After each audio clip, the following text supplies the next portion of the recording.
I don't know if I'm live. Am I live? Am I streaming? Am I Marc living right now?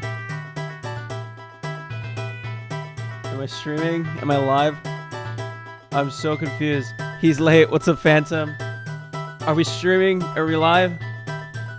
Are we Marc living so hard right now? Ooh, the YouTube chat's not working for some reason. Hold up. No broadcast. All broadcast. No broadcast found. That's fucked up. This song sucks. This song sucks. Alright. That's more like it. Are we here? Are we streaming? I don't know what's happening.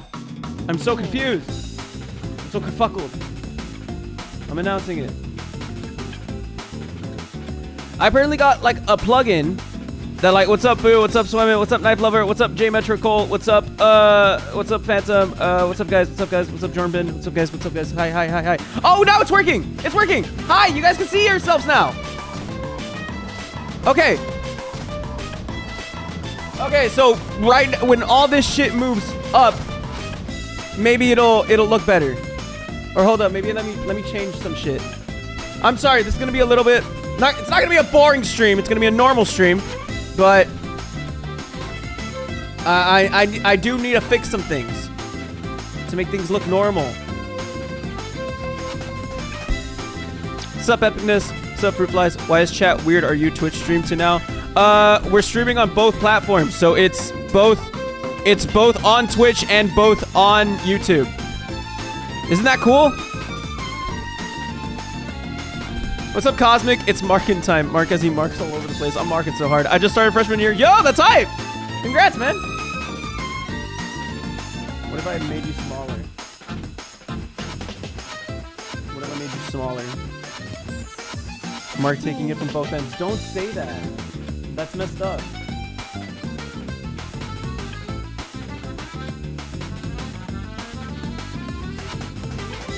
Boner the Boner! What's up?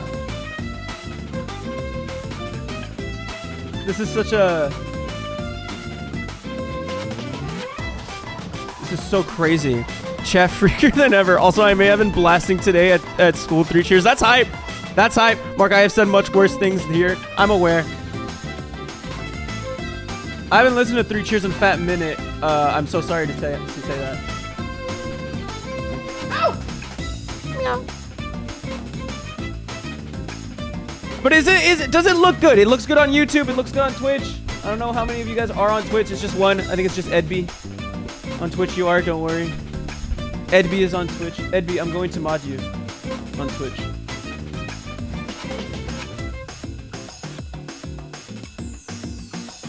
Alright, Edby, you are modded on Twitch. We're back to business. It looks alright to me. Alrighty. What about the other 2 cheers? There's only 3 cheers for Sweet Revenge. I'm going to Twitch for a moment. Hold up, I do want to mix with some settings, cause what's up, Ecolark? You look weird. You hit a growth spot. What do you mean? I shaved my head, and it's growing slowly. I think that might be it. What's up, Ecolark? It's been a while.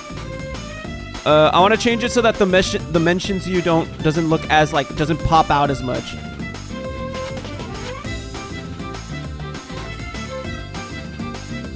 So, like,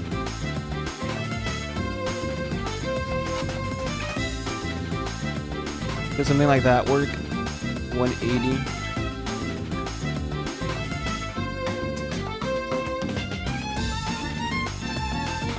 I think that works. All right, that looks good. That looks good. I'm hype. What's up, guys? What's up, Barely? Looks good. Marc is dressed like Wendigoon. He's involved. It's actually a Wendigoon shirt. I don't know if you guys can see. It's actually a Wendigoon shirt. So I bought it from Wendigoon.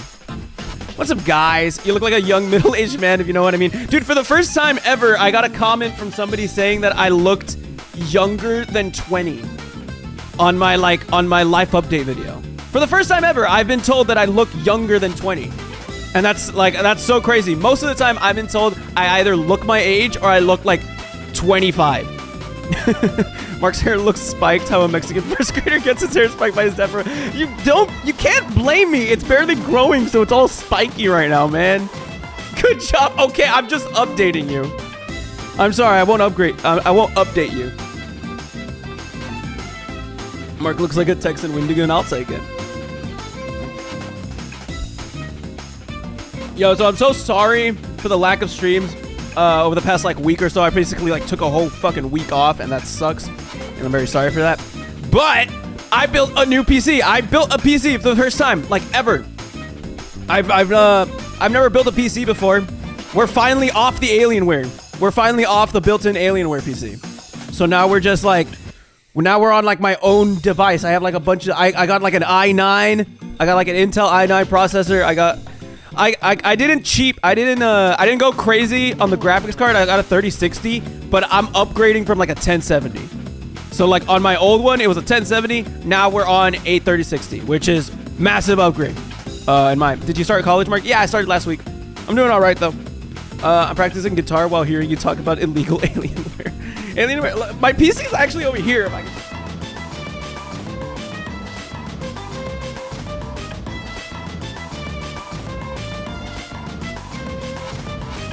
This is the computer.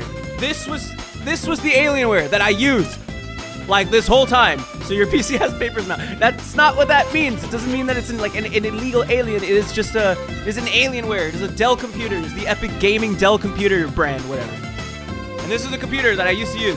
Mark, you should sell it to one of us for charity. That would be very funny. But dude, it would cost like $5 realistically.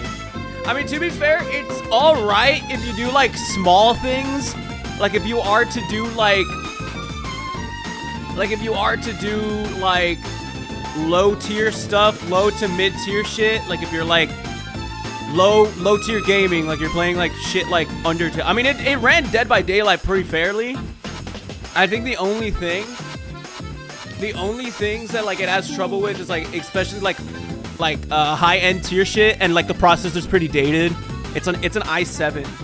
I don't know. I think it's an 8th gen i7. It runs porn games for Mark, so he was happy with it. Most of the porn games are in 3D, so like it was all right. I think the big thing with this one is that it was a 8th gen i7, so it was like an 8th gen processor, and it was like super slow when it came to editing. I edited a video on this computer. I have an 12th gen i9. It's so much faster. It's so amazing. It's like I actually came like editing in the middle of editing. It was crazy.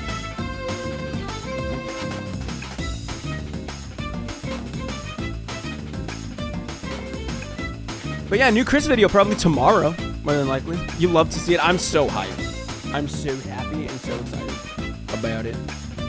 Boo's on the Twitch chat. Boo, I'm going to mod you too. I have 2 marks on my screen. Alright, Boo, you are modded. Ad. I got an ad. Mark, why did you do this to me? I'm so sorry, man. A boy's gotta pay rent. Anyway, look at my screen. Look at my awesome screensaver, bro. Or not my screensaver, but my like desktop. Look at how small my icons are. My icons are so small because I got a 2K. I got a 1440p display. I'm so hyped. We're gonna watch Daniel Larson in 1440p. Look at that porn tab. I don't have a porn tab.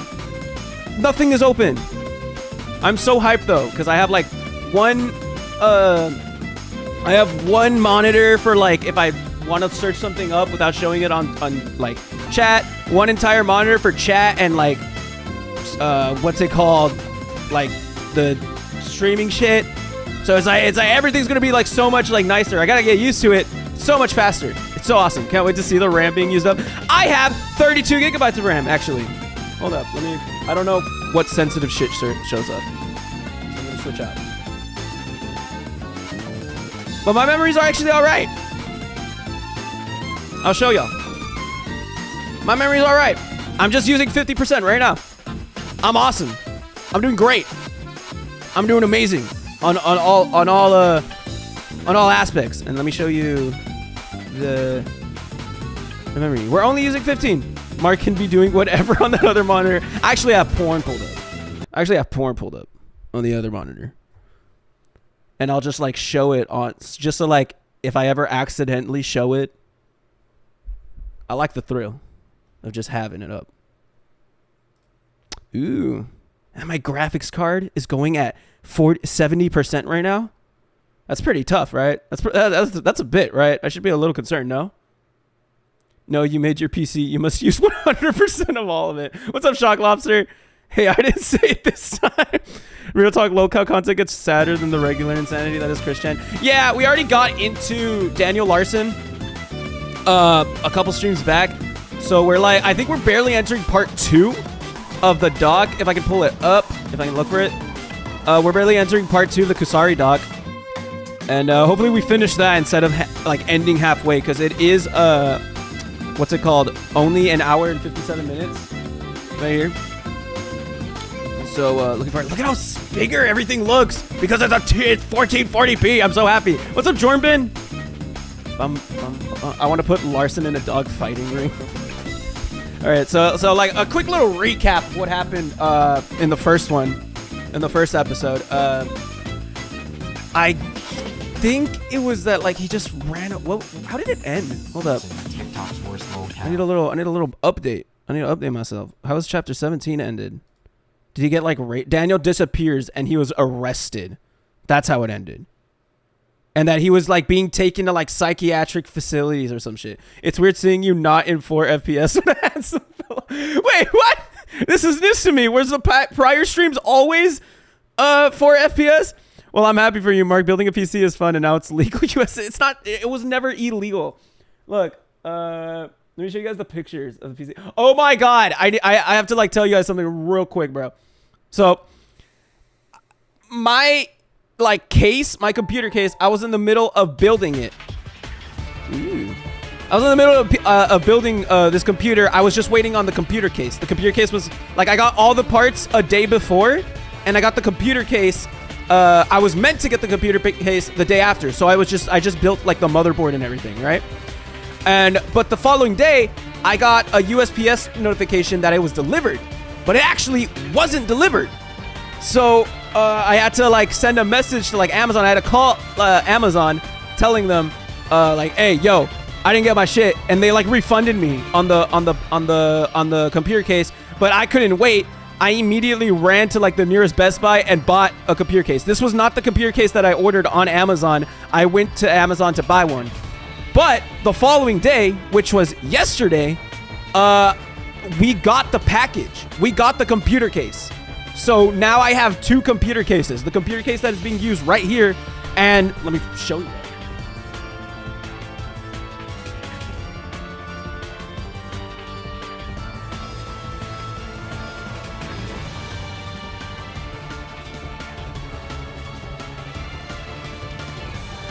This. So I just have a free case. Scammer. Hey man, I still paid, but I did get a refund.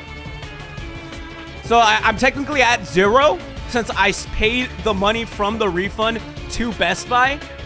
So I kind of scammed Amazon in a way. But now I just have a free case now. So I'll just keep it just in case this case explodes. Or I'll put the Alienware stuff in this case so that it looks awesome. You look so Mexican in that picture. What is that supposed to mean?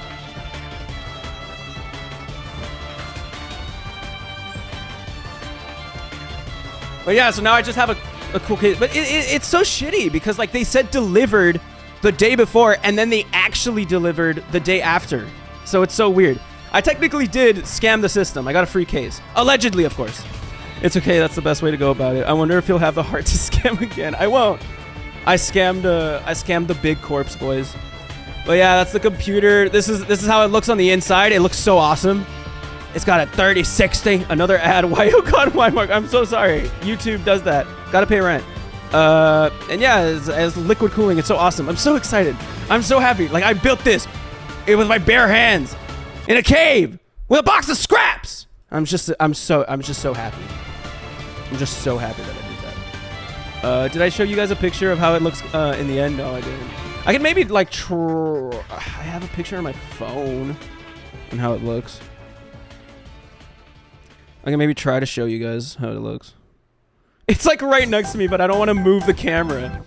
Is the thing. Add RGB lights or else it's not a real machine. The only thing that is RGB on it is the RAM.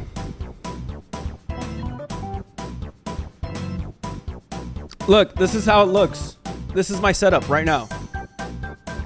This is my setup right now, boys. It's very wide. AMD, Intel. I'm ad resistant. If I get an ad on one stream, I won't miss anything. Marc was made from love and the lack of condoms. I think most of us were. At least the lack of condoms. Most of us were made by lack of condoms. Marc got the Indian scammer. Said, this is not Indians. This is just 3 monitor. I do want to maybe get a vertical monitor for like left monitor, more than likely. My PC has underglow, a giant spoiler, a giant exhaust. I was made in a lab. Let me take a picture of this stream.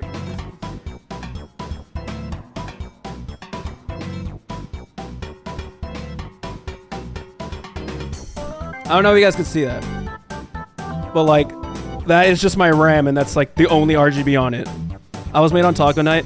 I think, if we're being real, I think I was either birthday sex or like Christmas sex. Cause I was born in September. My birthday's in like 2 weeks, and assuming that the normal like conception, the normal like kids are made in like 9 months and stuff. My parents either did it in December, either for Christmas or my mother's birthday. So, like realistically, that's how I was made. I was made on either my mother's birthday or Christmas. But it's cool to know you were made on taco night. That's hype. I was made from angry violent sex. Okay, don't say like, or are you dressed like Tommy Vercetti from GTA Vice City? I actually have a better Tommy Vercetti shirt. This is just one of my favorite shirts. What's up, Project Boredom? It's been a fat minute. I love the title of today's stream. It's like Daniel Larson is hashtag not like us. It's so funny to me. I mean, at least it wasn't on Valentine's Day like I was. That's so romantic though. What the heck? That's so romantic. I would love to be conceived on Valentine's Day. That's so hype. Wait, so if you were on that, then you are an October baby? Are you, Sweme? Or are you dressed like Tommy Vercetti from GTA Vice City? You sent it twice. Hold up. Let me show you the picture, the shirt that I have that's actually the Tommy Vercetti.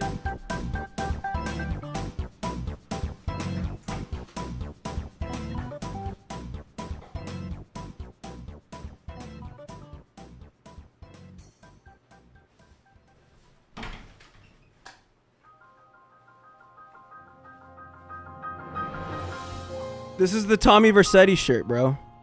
Christian is looking a bit different in the thumbnail. It's a much skinnier and probably worse Christian. This is the Tommy Vercetti shirt. Christian bait win. Well, there hasn't been much Christian shit in a fat minute, so we can't really like bait Christian. We should bet how long until Larson. It's Christian all over again. How long until Larson what?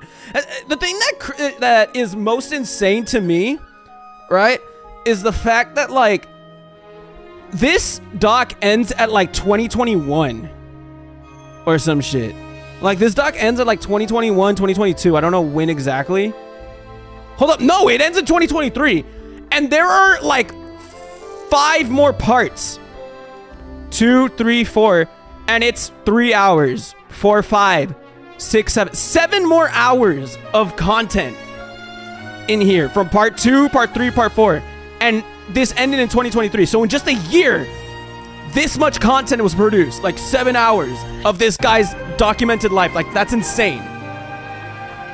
No, I am a November baby. That goes hard though. That goes hard too. How did you get that from inside the PS2?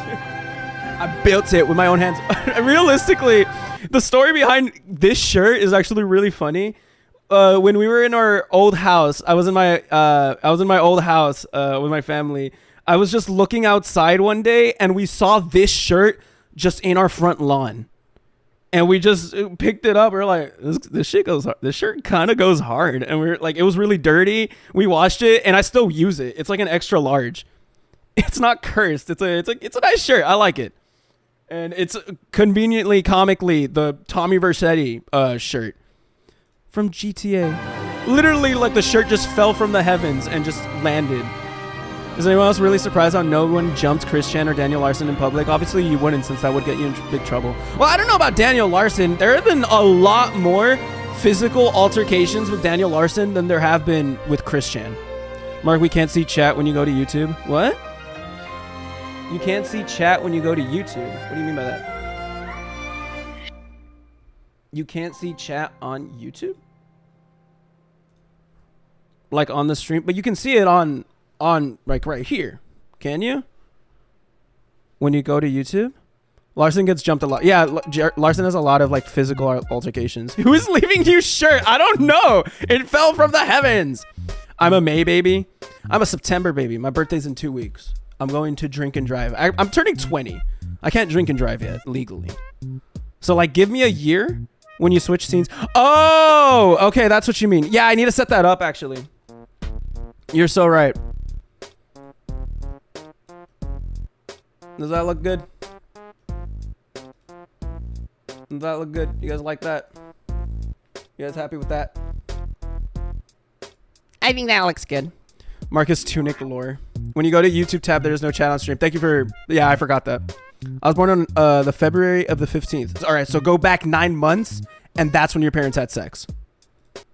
So 9 months from February, January, December, November, October, September, August, July, June, May. Your parents had sex in May. Epicness. Your birthday is 9/11. I see. It was not 9/11. It's September 18th. I'm close though. I'm a week after, so I get to steal the spotlight. Dude, how crazy must that be? Imagine being born on 9/11. There are people that were born September 11th, 2001, and that's crazy. Like, imagine having like a 9/11 themed birthday cake. That'd go crazy.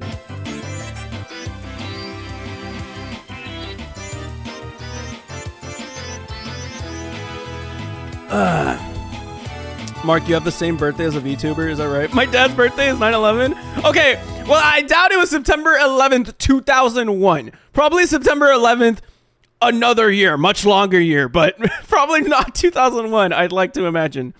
I was conceived in the International Day Against Female Genital... What? Is that a real day? You go Mark. September 11th, understood. Never forget Mark, he was a real one. No, you have 2 birthday cakes if it's on that day. Oh my god. The twin cakes.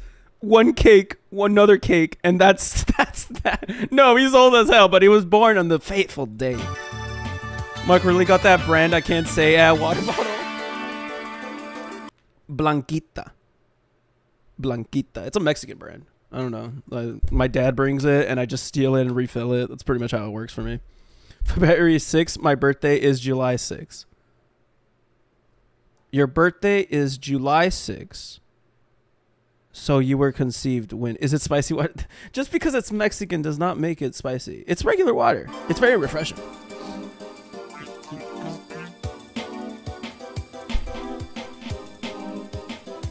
All right, boys, let's get into the documentary.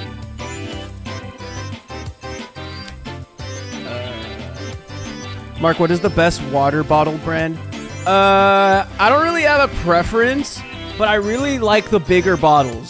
So if I go to a gas station, I just grab whichever brand has the biggest bottle, and that's it. To be honest, they would sell more if they call it Whitey. Just Blanquita. It is the same thing, just in Spanish, English. All right, boys. It's time to lock in. It is Daniel Larson documentary part 2 time.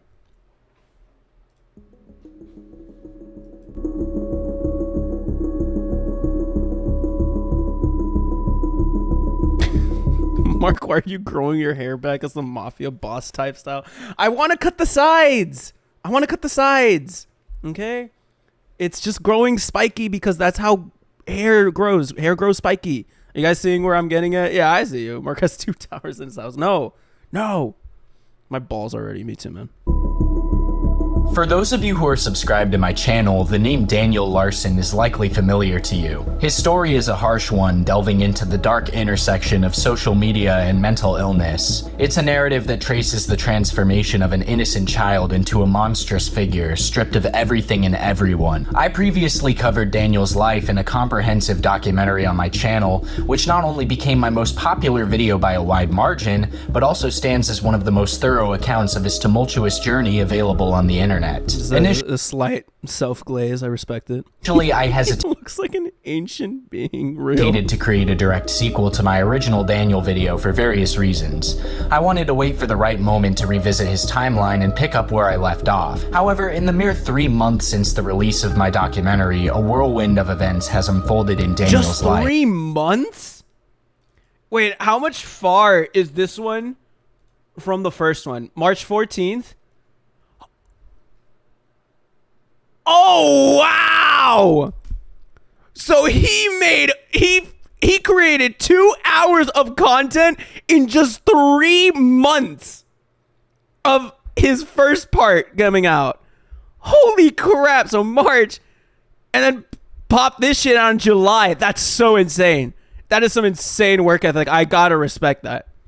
New significant figures have emerged, intricately weaving themselves into the fabric of this story. Driven by an insatiable thirst for on love that and grind. fame, I'm going. I have a good PC now. I can maybe do that. Daniel embarked on a journey across the United States, finding himself entangled in shocking, disturbing, and absurd situations. In this second installment of my documentary, we will once again immerse ourselves in Daniel's world, exploring his recent escapades and turbulent travels as he transverses the nation. Brace yourself for encounters with adversaries and unexpected alliances. Before we dive into the depths of Daniel's current narrative, I want to remind you, the viewer, that this video is a direct continuation of my previous Daniel video, the Daniel Larson documentary. If you have not watched it or are not up to date with the events in Daniel's life as of March 2020, Doesn't Daniel have severe mental illness and is homeless, getting constant abuse, which could be the reason he acts as bad as he does? Yes, but he's also a pedophile. So...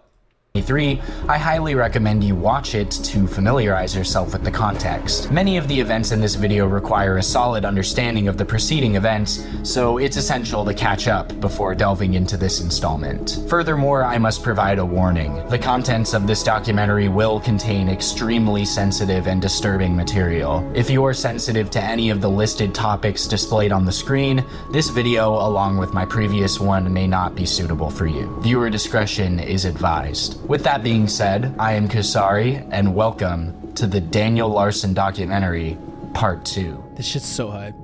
Oh, I was expecting like a complete bass boost, like like intro type of shit.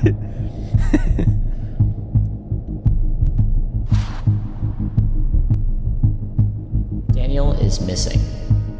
And supposedly he's in the hospital, as someone said they work near the Las Vegas Strip and saw an ambulance take a man who looks like Daniel. I wonder what will be the end of this whole thing. Okay. Hello, everyone. I am okay. I was in another attack. I will try to keep everyone updated. Stay tuned. Hello, everyone. So, Dude, the editing is so good. The fact he shat this out in like 3 months is so impressive. Get ready to head to El Paso, Texas. And apparently he's trying to take a trip all the way to New York City. And he's gonna make it there by hook or by crook. This production value is great so far, yeah. Or by sneaking on to the wrong bus. This is a shout out to Joshua, World of T-shirts. I still am waiting for the boxing match. We'll have that in 2023.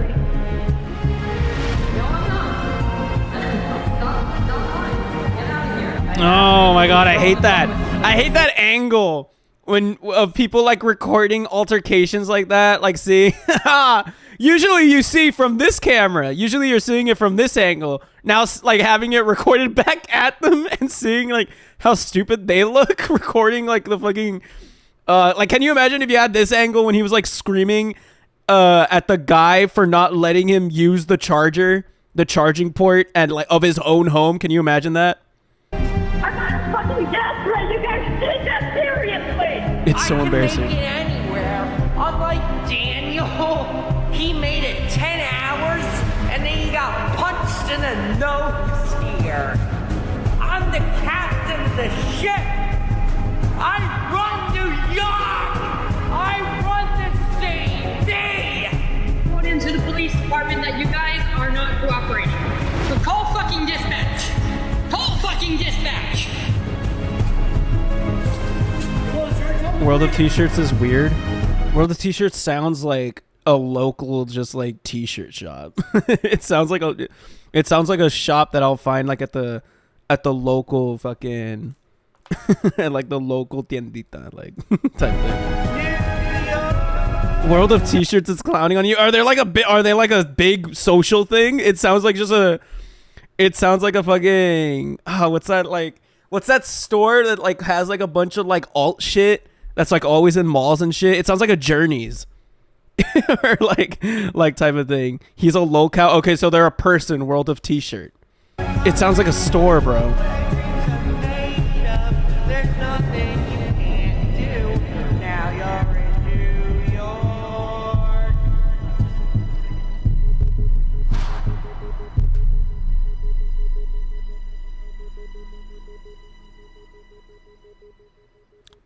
World of T-shirts is an alcoholic man who's kind of crazy and like a whole thing right now with some other guy that's so crazy. The guy with the sailor hat is World of T-shirts. I'm so hype.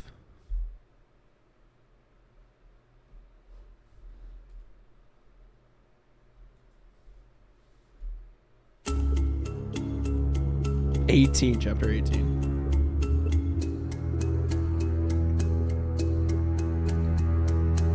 The last time we visited Daniel, he had been arrested on the night of March 1st for trespassing at a casino. Multiple Redditors reached out to casino security and the LVMPD confirming the incident. Afterward, Daniel completely disappeared from the grid, staying away from social media until March 14th. The same day I released the Daniel Larson documentary. On that eventful day, Daniel Larson made several claims about an alleged attack that had occurred, echoing a previous incident when he went off the radar. He boldly stated that he had been lifetime banned from the Stratosphere Hotel and Casino in Las Vegas as a result of this assault. Shortly after, Daniel re-emerged on TikTok, resuming his online presence under the account. That's gotta be fucked up. That like the guy made the doc, and with the end being very like, who knows what will happen with Daniel Larson after this.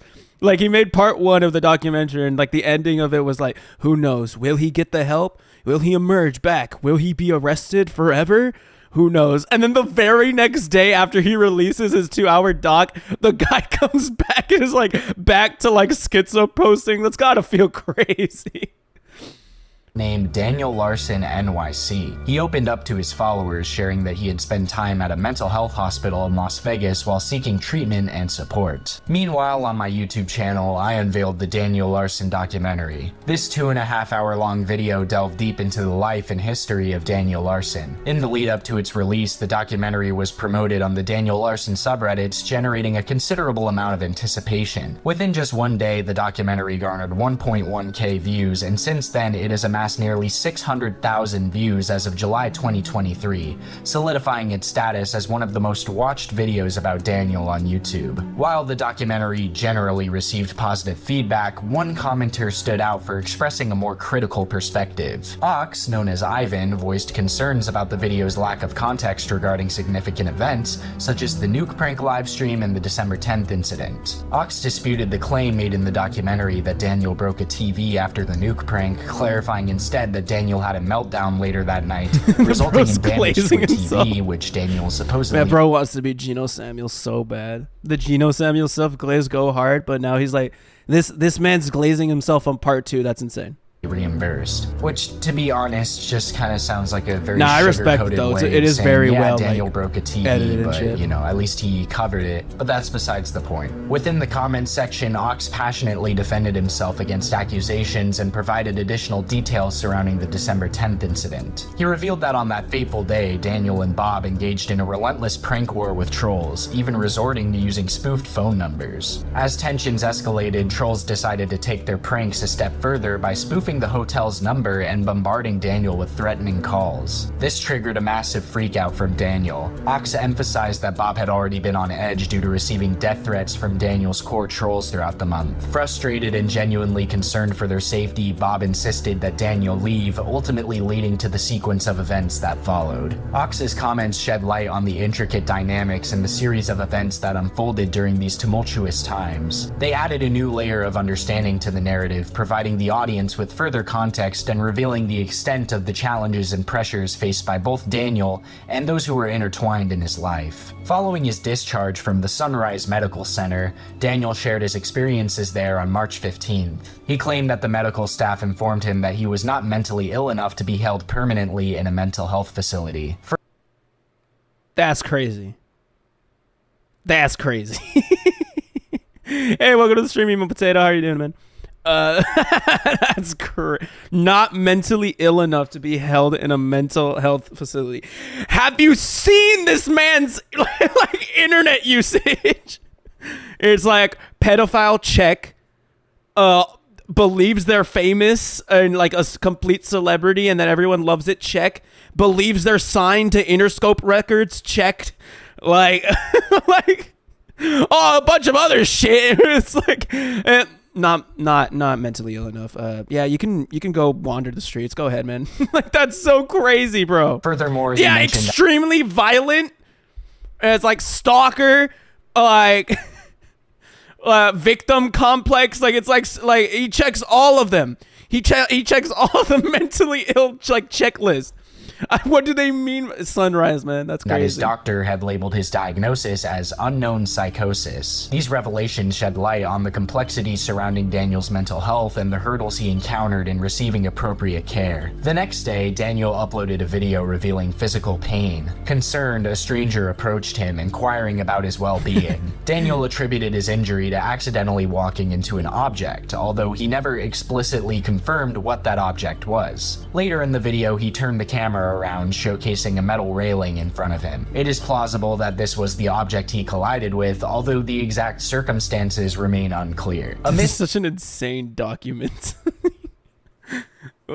Wait, we literally dedicated like a solid like 20 seconds of the doc to this guy hitting his knee against a rail. I mean, I don't know how important this. I could be like pausing. What's it called?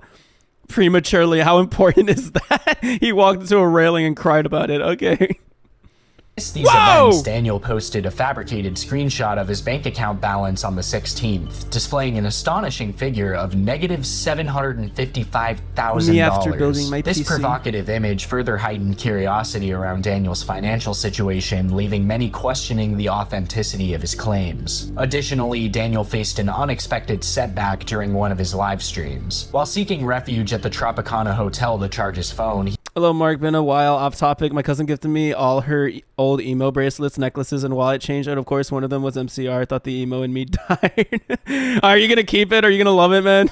I'd wear it all the time. What's up, Rick? What are we watching? We're watching the Daniel Larson documentary. Yeah, we watched part 1 a couple streams ago. We're on part 2 right now. Welcome to the stream, Rick.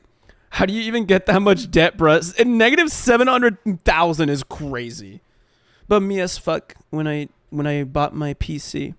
No, it's for sure fabricated. he was asked to leave. He's for sure in debt, but like not that much. He's like farming for sure for like the fucking roses on like Instagram Live. I've heard of this man. Yeah, he's a TikTok lolcat pretty much. By a staff member who informed him that the charging facility was exclusively for hotel guests. On the 17th, Daniel decided to go live on TikTok, oblivious to the distressing events that would soon transpire. During the live stream, he began receiving threatening and harassing text messages, including death threats. In an extraordinary and somewhat disconcerting display, Daniel read each message aloud, providing an unfiltered glimpse into the disturbing nature of the content he was receiving. The messages ranged from ominous statements like, "I have a gun, I am following you, I am going to buy you dinner," to claims that a photograph of Daniel had been taken mere moments ago. Throughout the live stream, Daniel's reactions varied from anxiously glancing over his shoulder to abruptly running away after receiving a message that chillingly stated, "I am behind you." Notably, Daniel appeared to have a runny nose throughout the live stream. And that's so crazy because Daniel has shown crazy like schizophrenic tendencies like this whole doc and like pretty much everything that he's ever documented of himself. So for like a guy to like be sending these messages to him is like gotta be going crazy on him. Dude, I low-key got his haircut, man.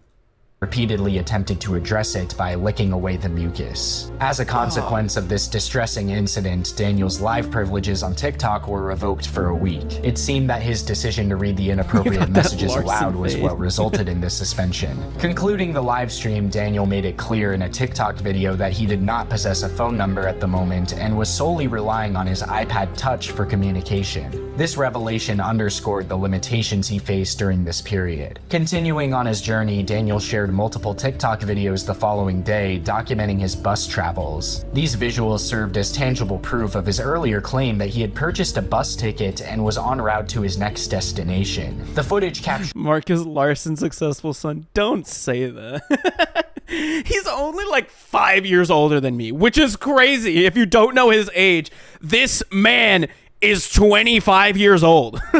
He looks at least like man is only 25.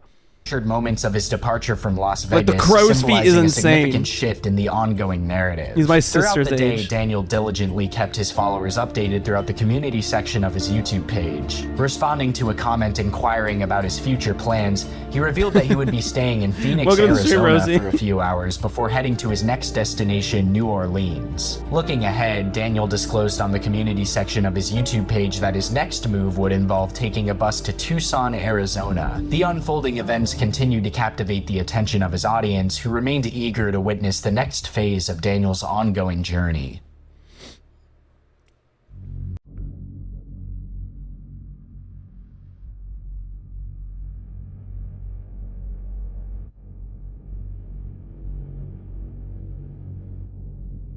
Bro looks. I dead ass thought he was 40. That's what I thought. Also, you're gonna be so surprised when you hear the guy's voice. I thought he would have like a Robert F. Kennedy type voice, but apparently his voice is like super high pitched and shit. And it's like I thought he was 40. He's like mid 20s.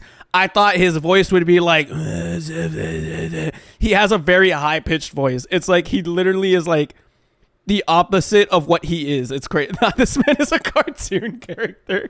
Larson has to have some kind of skin problem. He had like this thing where like he dead ass had like worms under his skin at some point. I don't know what it was called. Arizona to Texas. God damn it.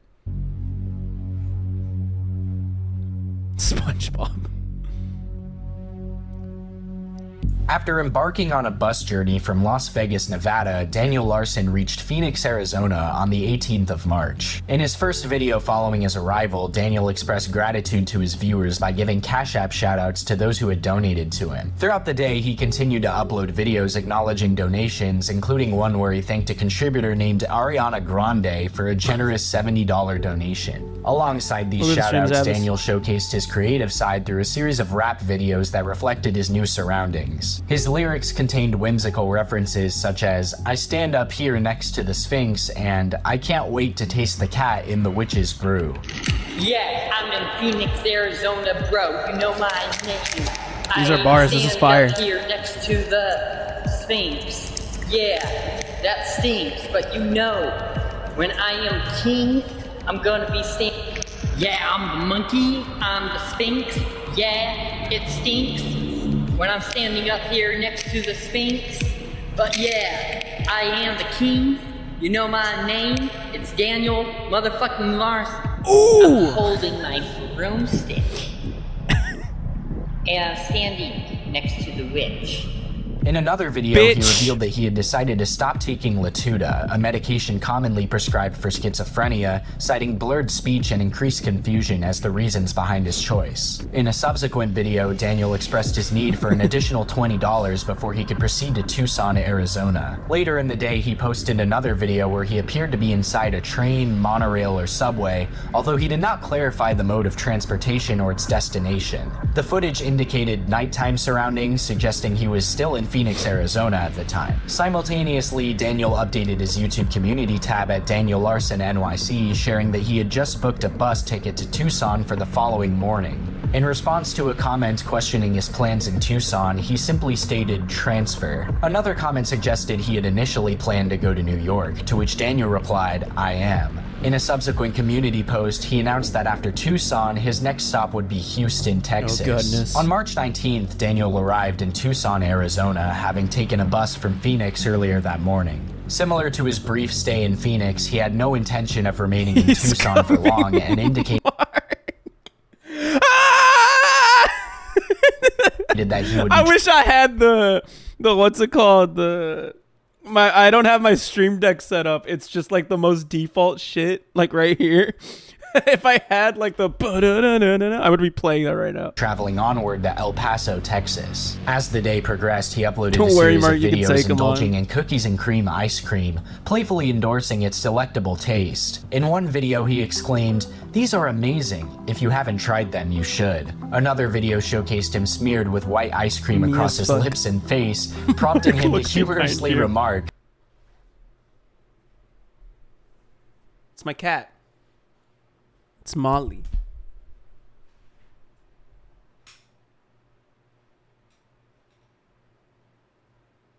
She's just there. She's just existing. She'll protect me forever. "Oh my god, with all this cookie dough, it's so messy. I Good literally ending. look like I did something naughty." Good god, dude. Oh my god. During his time in Tucson, Daniel engaged with various strangers, presumably some of whom were his viewers. Cody Co.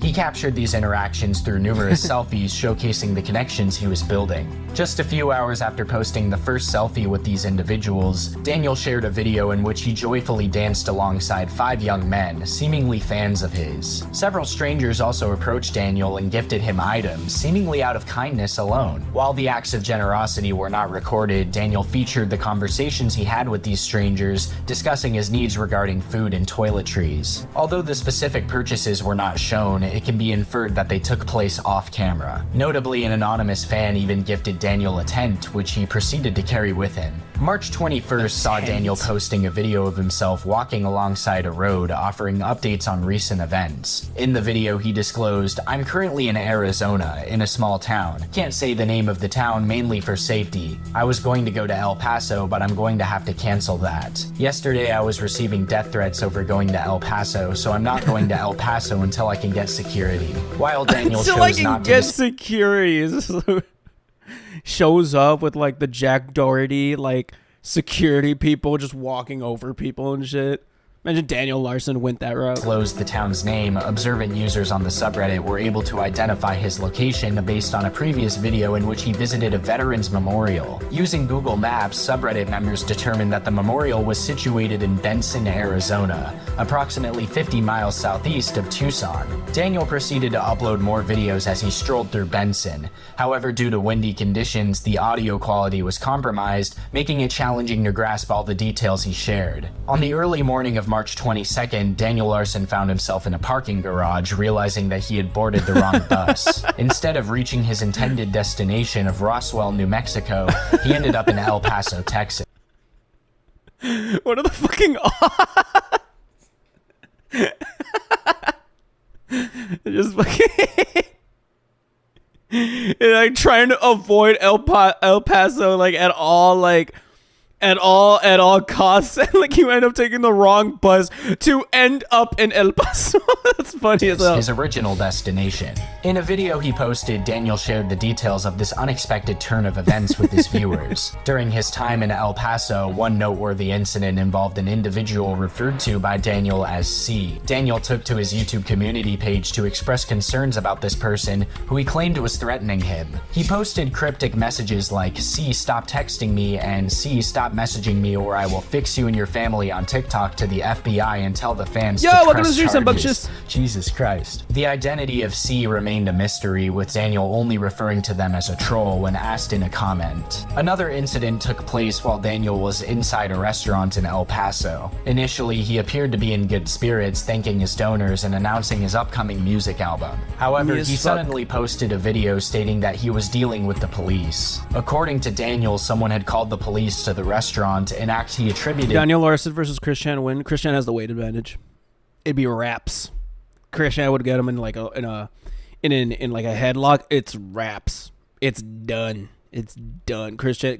I'm putting all my money. I'm putting the life savings on Christian, man. Like the Cursier ha raps. It's done for him. Watching while making Shadow the Hedgehog out of wool right now. That's so cute. Hey, congrats, man. Hope everything goes well, man. Yeah, much Larson's blood is like a poison. Like a xenomorph. If Larson starts bleeding, it's like, it's just xenomorph acid blood. To a True. Technically, I wouldn't doubt he has like crazy like diseases in that blood. Aware of his past reputation for leaving without paying, Daniel emphasized that his tab clean. was fully settled. In a subsequent video, he mentioned that the police had released him without any issues and even left a $50 tip as a gesture of gratitude. The following morning, Daniel uploaded a video from inside a tent, presumably the same tent he had been given in Tucson, where he had already spent the night. In the video, he mentioned needing new shoes and revealed his worn-out pair.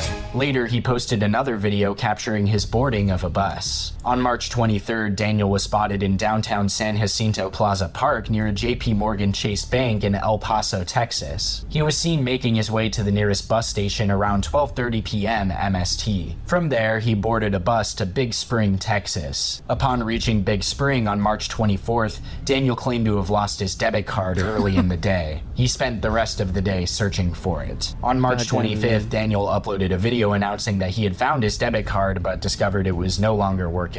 In an unusual move, Daniel posted a picture on his YouTube community page showing a random man sleeping with the caption, "Tell this guy to stop stalking me," likely as the result of the schizophrenic episode. No money. Around 11 o'clock p.m. on the same day, Daniel uploaded several videos on his YouTube community page regarding an emergency. The emergency referred to the influx of comments from trolls he was receiving. Daniel claimed to be in communication with Ivan, which resulted in a heated argument where Daniel accused Ivan of being delusional and not in contact with Tina Vanderwall. I won't lie, I've always wanted to go and explore the country like this. Well, exploring the country is cool. It's awesome. It's based. Like, if you're ever financially able to just go on a road trip and just explore, like, the United States, it's fun as fuck. But, like, being straight homeless and just, like, going bus to bus, I don't think, like, you're exactly living doing that. Like, you're just, like, as far as we know, according to like the doc, Daniel Larson is literally going like bus to bus or walking to like different cities in like Texas or like from New Mexico, like his route or whatever. And like he's homeless, like he doesn't have a place to stay like at all, and like very little money. Like that's not a life exactly to live. But if you're capable of like road tripping, road tripping in the United States is fun as fuck. Yeah, but for Larson, this is like life or death every day. Hey, low-key pretty hype. Like every day you wake up in your tent, it's like you can either be dead or alive, and like that's hype. Daniel later alleged that Ivan was holding Grace Vanderwall at gunpoint, a claim echoed by someone who identified themselves as Grace in a subsequent video. In response, Daniel stated that he would contact the police. He also mentioned receiving cease and desist letters from LBI Records and Columbia Records, citing his past employment. So does he post on TikTok and YouTube Shorts? Like, would he himself post like these videos on TikTok and then go onto YouTube Short and upload the same TikTok on YouTube Shorts? That's like, yeah, he's on the grind is what I'm going to say. He posts anywhere he can. That's respectable. You know what? This is the first respectable thing about Daniel Larson that I'm going to give it to him. Like, he doesn't only keep himself on TikTok. Like, he throws it on TikTok and then reposts it on YouTube Shorts, then goes on Instagram Reels. You know, he knows what he's doing. He puts his cock on YouTube. All right.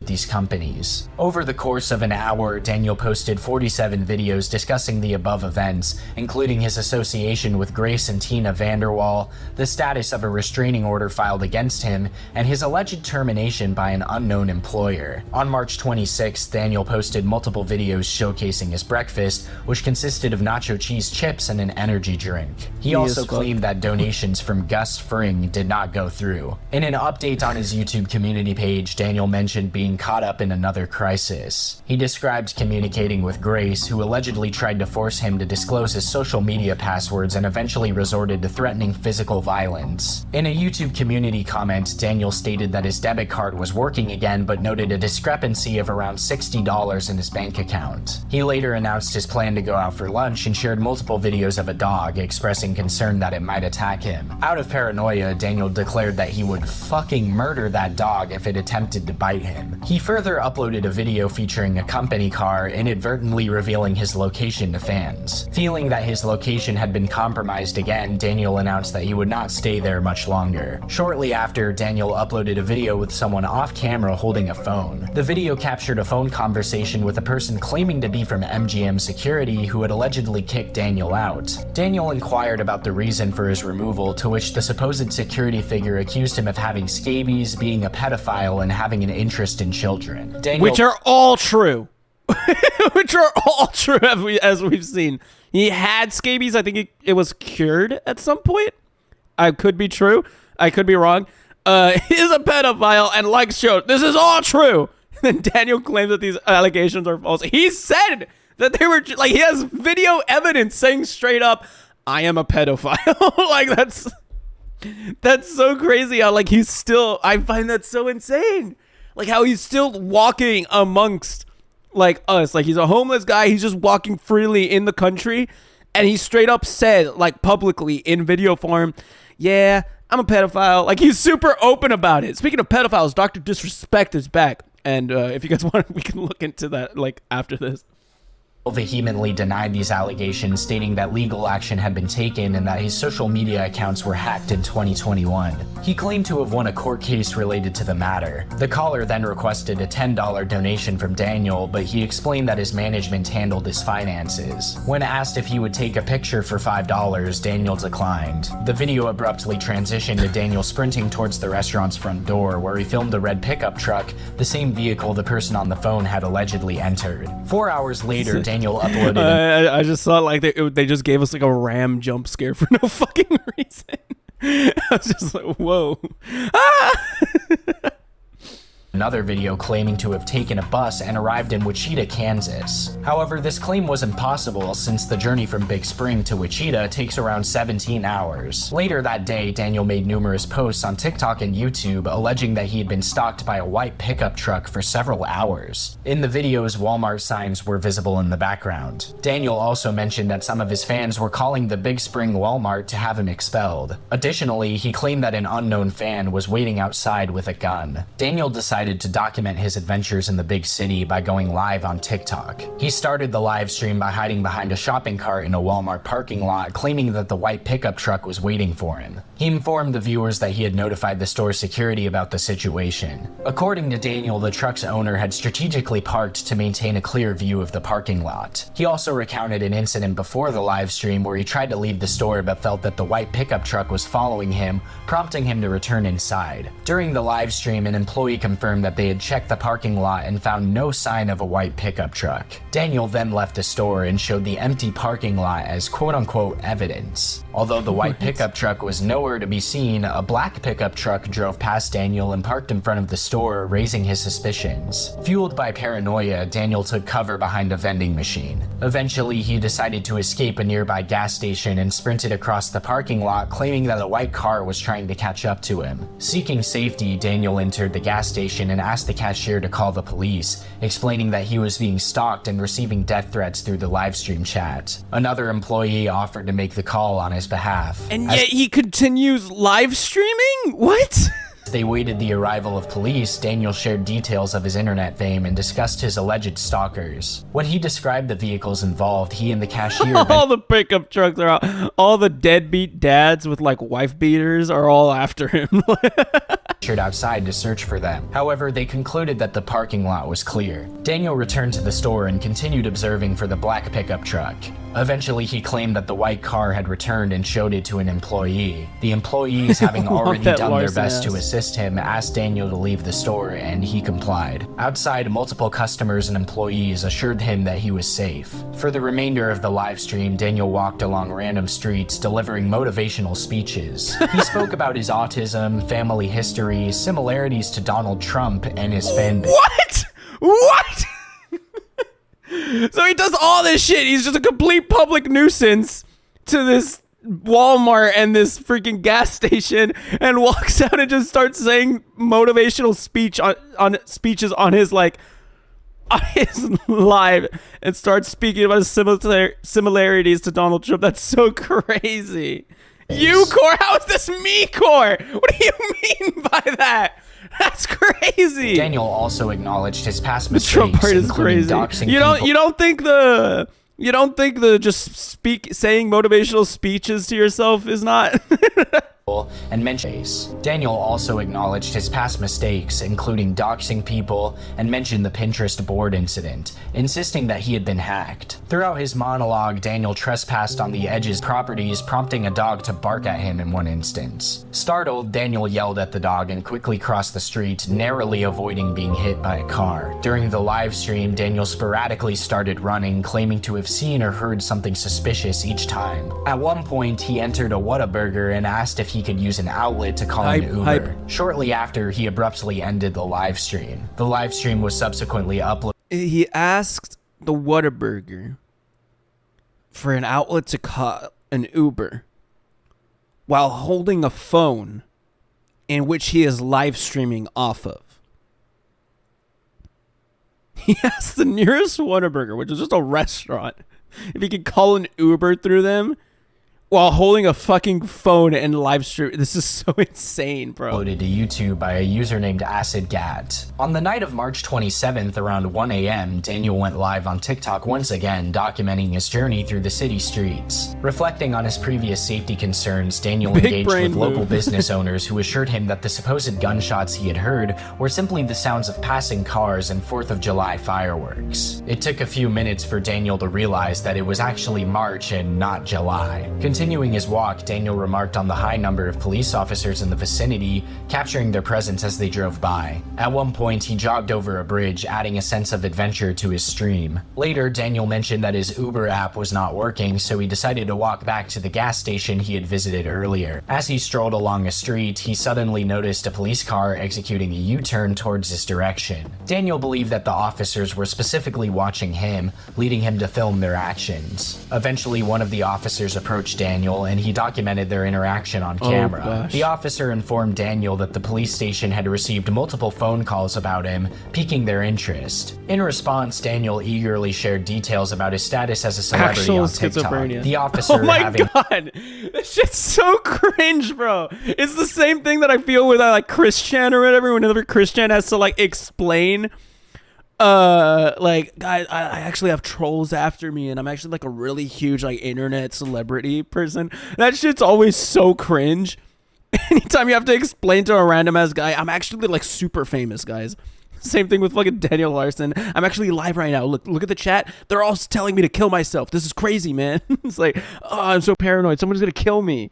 The arrest footage sob. Heard Bill eagerly shared details about his status as a celebrity on TikTok. The officer, having heard the calls and looked into Daniel's online presence, expressed his curiosity and decided to find him. Reassuringly, the officer emphasized that Daniel was not under arrest and was free to leave at any time. The encounter turned out to be surprisingly positive, and after bidding farewell to the officer, Daniel announced his intention to return to the gas station to charge his phone and call an Uber. Shortly before arriving at the gas station, Daniel concluded the live stream. However, almost immediately after the stream ended, the location of the gas station where Daniel had sought refuge was posted on Reddit. In response, Daniel made several posts. This is the middle of the night too. Like these poor like customers and like people working at the gas station are like don't have to deal with this shit. And this is also the middle of the night. Fucking incels are posting like his location on Reddit. That's so insane. His fans to stop calling the gas station. Unfortunately, the gas station staff was inundated with a barrage of calls from fans, some intending to inform the staff about Daniel's reputation and presence, while others simply wanted to speak to him. It was reported that one person managed to get through to Daniel, but the conversation abruptly ended when Daniel became upset at being addressed as Danny Boy and Danderson.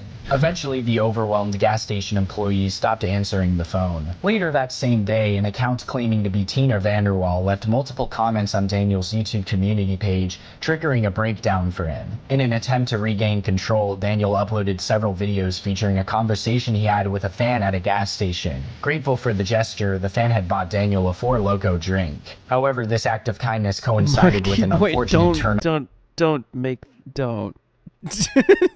of events. Daniel declared that his location had been leaked, resulting in a flood of phone calls directed towards the gas station. To further complicate matters, Daniel shared a screenshot revealing his email address, asserting that both his YouTube page and email had been compromised and hacked. Fleeing from the mounting turmoil, Daniel boarded a bus and departed from Big Spring, leaving behind a string of perplexing incidents. On March 28th, Daniel arrived in Sweetwater, Texas after a 20-minute Greyhound bus ride. Stepping off at the first stop, he noticed a white pickup truck parked at the station, which immediately raised concerns for his safety. Cautious of the potential threat, Daniel decided to stay at the station for a while. Unfortunately, some individuals managed to identify his location by spotting the business name in the background of one of his videos.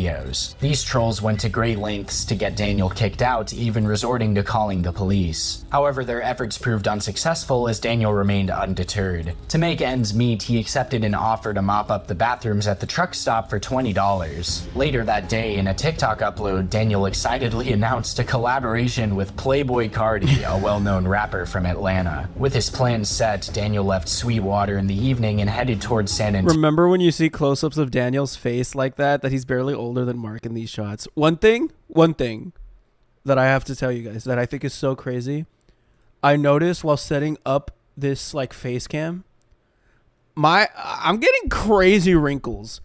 So I might not be too far from Daniel Larson territory, boys. Cause like if I start squinting, I need to throw on some Botox soon. I'm thinking. Like my forehead's gonna be ruined in like a couple months, I think. So like maybe by the time that I'm 25, I might be Daniel Larson level, which could suck very much for me.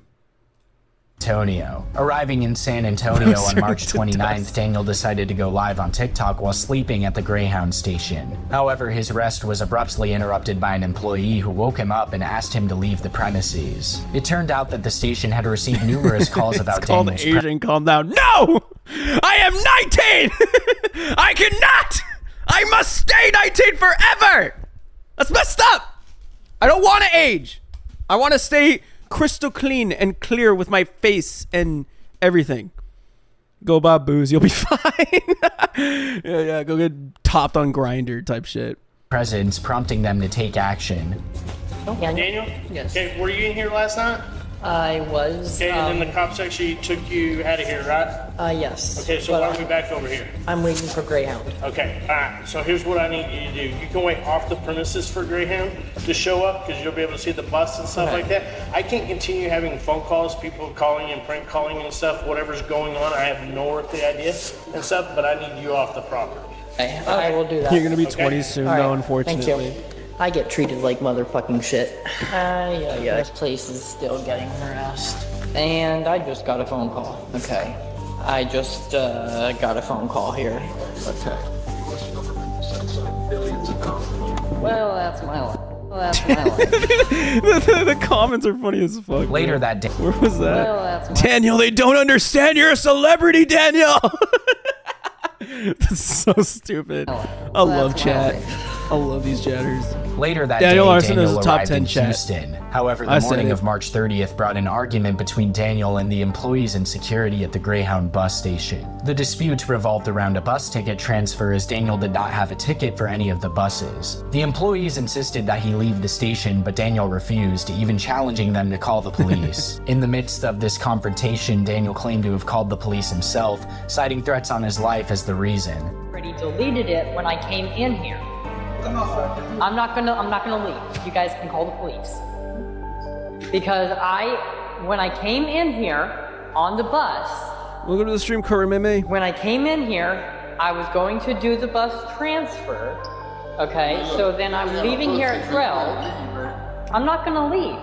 Because I'm going to be leaving on the bus. Sir, you have to leave. You have a ticket, sir. Okay, call the fucking police. I'm not playing games. That was the least threatening I'm not playing games I've ever heard in my life. Go call the police. I'm not playing games this time, man. So crazy. Okay, call the fucking police. I'm not playing games. I did not. No, I didn't. Least threatening voice ever. I called the police because somebody was threatening to kill me. So I had to protect myself. But I said that I was going to go get the bus ticket and I was going to leave here at 12. Give me a fucking break. Eventually, Daniel... Anytime Daniel swears, it sounds like a kid that's trying to sound hard as fuck. It sounds like a kid that's trying to sound like really epic, so they like so they start like they just learned what fuck means last week, and they just start saying that shit on like in front of people. Like it's like they just learned what a bad word is, and they're like they just learned like take that, like go tell them, you bitch. Like it just like anytime he swears, it just sounds like so found himself unnatural. at a restaurant in downtown Houston. Seeking some respite, he asked for Cash App donations on TikTok, requesting $1 from his followers. However, trolls managed to track him down once again, bombarding the restaurant with phone calls and ultimately leading to Daniel being asked to leave. Despite the chaos, Daniel refused to comply and the police were called to intervene. A TikTok video captured the interaction between Daniel and 2 Houston PD officers, where he explained the ongoing doxing and trolling situation. The officers collected Daniel's information and inquired about his travel plans and occupation. Daniel described himself, as usual, as a multi-talented singer and songwriter on a business trip, mentioning his upcoming visit to Florida before heading to New York City. The topic of doxing was discussed, with Daniel revealing that someone had made it their mission to get him banned from every establishment he visited. The encounter with the police remained civil, and Daniel was advised to explore other restaurants east of downtown Houston. He was escorted off the property with a warning not to return. Seeking refuge, Daniel made his way to the Sodo on Main Apartment Complex in Houston. In a twist of events, he entered a restaurant called Mademoiselle Louise in the South Tower of the complex. However, the familiar pattern repeated itself, with trolls discovering his location and prompting the restaurant employees to ask him to leave. Daniel, determined to stay, refused their request, leading to another call to the police. A TikTok video captured a heated argument between Daniel and 2 Houston Police Department officers. The situation escalated, with Daniel shouting slurs towards the officers, who eventually walked away and rode off on their bicycles. Angered by their response, Mark, you should totally get Botox to become a weird cat man, like Zac Efron type shit. Get the vote. Speaking of like face maxing or looks maxing, something very funny that I've so like setting up this whole stream, right? I like set up like this whole thing. I'm like looking at myself, right, to like make sure everything looks fine. I've noticed something very odd about my face. So I've learned that this is my good side. This is my good side completely. And this is my bad side. Which I don't know why. I think it has something to do with the beard. Cause like I need to show you guys this. When I look to this side, no mewing, no looks max. Like it's alright, barely jawline, barely any jawline. But when I look to this side,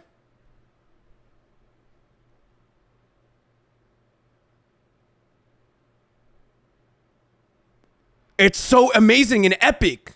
Like crazy jawline. But I think it has something to do with the facial hair. It has something. It has to be the facial hair. Completely. Because like over here, it's more like well made. And then over here, it's just like. Rah, rah, rah. I can't tell the difference. No, there's a definite difference. What are you talking? Look at this. Like even when I start mewing over here, it's not as noticeable. But when I start mewing over here, it's like, it's the sharpest shit I've ever seen. Unless I'm actually schizophrenic.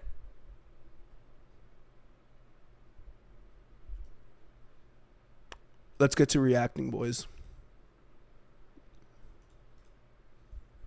Daniel followed their path, engaging in a confrontational exchange. I'm not debating. I just have like a serious question that I do need to ask. Okay. Go ahead. So recently, I gained a bunch of popularity. All right, we're done over here. social media. We don't have time. Okay, but Can you leave? One side of your eyes is lower than the other. I can actually see it. What?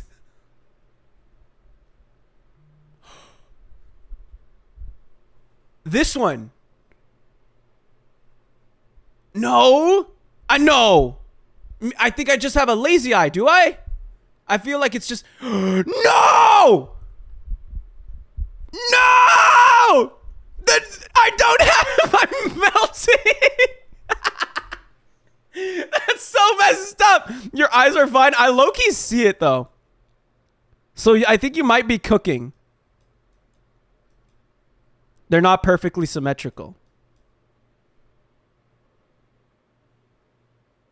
Like, I need to make a line. Text.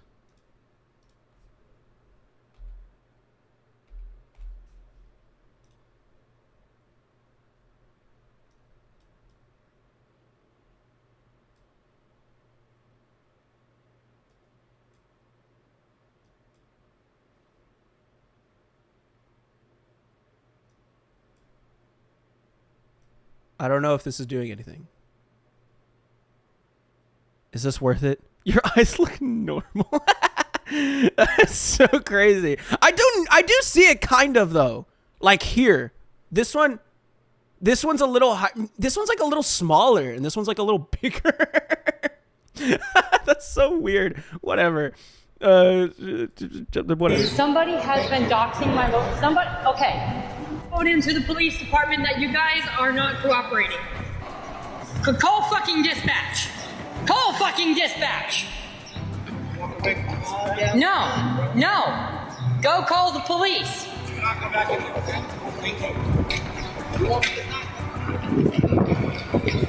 to come back. It's criminal trespass. Everyone is slightly asymmetrical. You get freaky pictures if you take half a person's face and mirror it.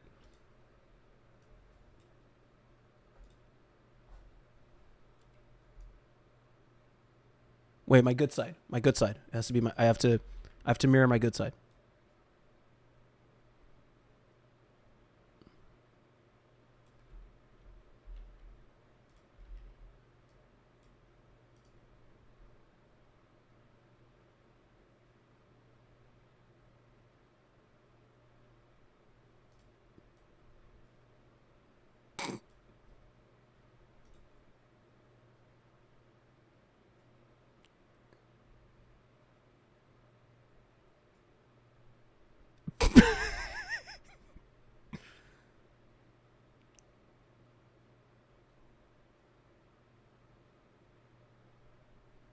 Did we do it?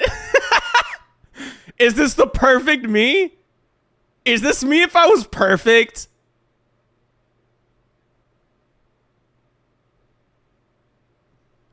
You're making you kind of look bald right now. This is kind of trippy. I would have never been able to do this on the old PC though. I can hide. I can hide and just emerge.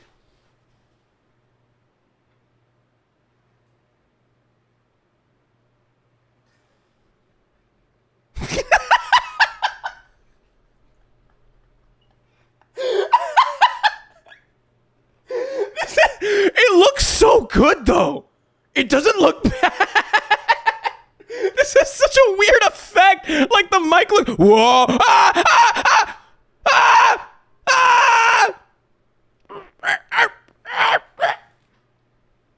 Like I can like.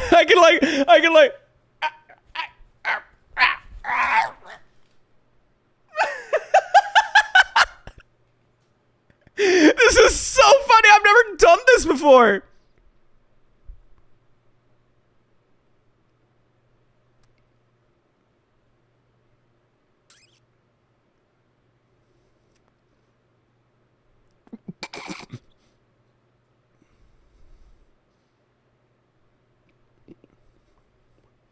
Marc reproducing his suction. This is funny as fuck to me. This is so funny to me.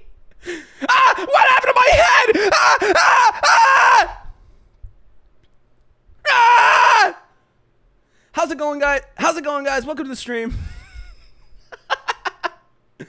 How's it going, guys? How we doing? This is so stupid. This is the stupidest shit ever. Okay, worst bit of all time. We're done. Marc live. Okay, you're putting me in physical danger.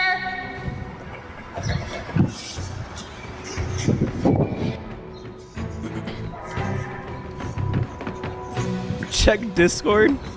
Bitch! I'll check it in a bit. I told you that I was getting doxxed!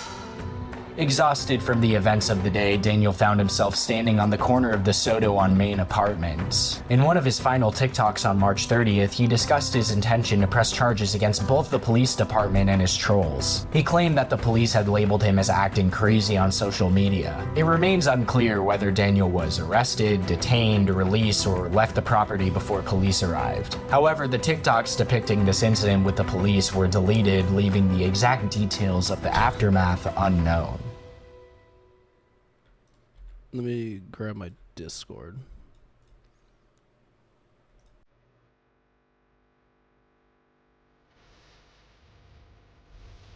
So messed up.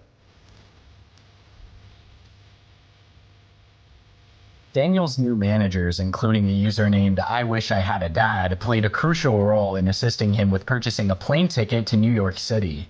His main motivation for this adventure was to meet up with Tina and Grace Vanderwall, who had apparently requested his presence for Yo, welcome to the stream, APC! Moreover, Daniel had expressed a desire to meet Grace in person. As news of Daniel's flight spread, there was some confusion regarding the exact date. Although Daniel initially stated that his flight would take place on April 4th, the community inferred that it would happen on the 3rd. This deliberate ambiguity was Daniel's attempt to throw off the trolls. Eventually, on April 3rd at around 2 p.m., Daniel was believed to have passed through airport security. His flight included a transfer at the Charlotte Airport in North Carolina, and its final destination was Newark, New Jersey. From there, Daniel planned to take a train from Penn Station to New York City. At 7:57 p.m. on April 3rd, Daniel shared what appeared to be photos of himself inside of an airplane on the Discord server called Daniel. My three emotions. me when I'm happy, me when I'm indifferent, me when I'm also indifferent. The Larson HQ. However, the authenticity of these photos came into question. Around noon on April 4th, Daniel uploaded multiple videos confirming the authenticity of these photos. Why? Did he fucking AI himself onto an airplane? What? The question. Around noon on April 4th, Daniel uploaded multiple videos confirming his arrival in New York. Although it's unclear if he meant to say Newark, he proceeded to post several videos discussing the leak of his phone number and location. He made an unsupported claim that the fire alarms were pulled at the airport as a part of an attack, though it remained uncertain whether he believed it was directed specifically at him. Daniel continued to upload videos from a subway or train car where he could be seen punching and kicking his surroundings while expressing distress over his doxing situation. Stop. You guys are fucking scaring me. Stop. Stop. You guys are fucking scaring me. Later, a fan posted a TikTok video showing Daniel in their car with the caption, "In the Big Apple," in all caps. Daniel Larson is in New York! Daniel. That's so crazy. Man, this was me when I pulled up to LA. We was just driving through LA, and I rolled down the window and I yelled out, "Marc Live is in Los Angeles!" And I got a bottle thrown at me. Daniel's presence in New York City did not go unnoticed by his fans, who eagerly tracked his movements and shared his whereabouts. Around 6 p.m. EST on April 4th, Daniel was spotted at Exchange Place in Jersey City. He boarded a train to the World Trade Center and later disclosed his location, Beats Karaoke in Brooklyn. Throughout April 5th, Daniel was continuously spotted and doxxed all over New York City. While some individuals had genuine intentions and wanted to meet him, paying for his meals, offering gifts, and even providing a room for him to sleep on. That's so crazy how he's still getting so much hospitality despite all the shit that he's done and all the things that he's admitted to, so much shit. It's insane how much hospitality he receives. He was given gifts, provided a room for him to sleep in freaking New York City, of all places. Been offered to give food and shit. That's so awesome. But it's why are you guys providing this for this individual? Like, this guy's just not a good person. Insane prices, bro. That's what I'm saying. For the 5th, others sought to exploit his vulnerability. On the night of the 5th, the bodega incident occurred. Before the incident, a Reddit user named u/ZuckMonkey posted multiple videos of himself harassing Daniel, starting at a restaurant. According to Daniel, these teenagers had sent him death threats at various locations before showing up at a bodega. The fans repeatedly asked Daniel if he smoked crack and if he knew who they were. They deceitfully claimed to be his friends. We aren't even close to his big arrest. That's so crazy because we're like in like March of 2023 and we're not even close. It's like current time, it is September 2024. We're about a year ahead and you're saying we're not even close. There's like 7 hours of content yet for us to like pile through. Like, that's so insane to think about. Only a year. Escalating Daniel's agitation. Throughout the videos, Daniel mentioned an unspecified security force. The fans continued to follow Daniel inside the store, taunting him by calling his name from different aisles and engaging in other provocative actions until he became visibly upset and eventually called the police. This is where the video call capturing most of the incident began. Alright, dude, I was just in there and I bought something, so he might like tweak out. Alright, boss. I've asked you to leave. We're on the phone with the police. I feel like I'm aging rapidly while watching this. No, I'm not. Stop lying. Get out of here before I call the police. Who? One of the guys that was sending death threats on Reddit. Daniel. I've asked you to leave. We're on the phone with the police. Daniel. I've asked you to Come on, leave. Daniel. You know me. No, I don't. Yeah, you do. We're No, I friends. don't. I'm on the phone with my security. Is this guy just being a weirdo to Daniel? So it's like weirdo versus weirdo right now? Like, what's happening? Are you smoking crack or tweak? No, I'm not. That's sorry. I'm famous, and I don't know any of these people, and they're impersonating my security. It's a weird off. The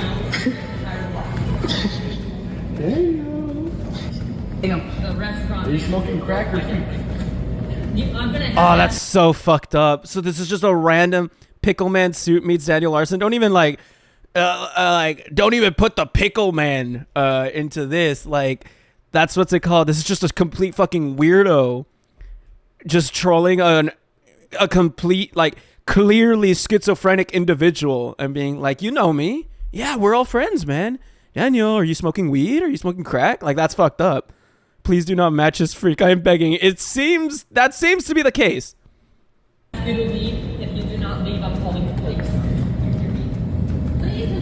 On the same night, user u/cybercrimer uploaded a recording of a private Discord call involving Daniel, his management, and someone impersonating Olivia Vanderwall to Reddit. The call took place on a private Discord server, the same one mentioned earlier as Daniel Larson HQ, which served as a communication channel for his so-called managers and the fake Olivia Vanderwall. During the call, Daniel was seen being kicked out of Little India Bodega by an employee for recording in the store and causing a disturbance.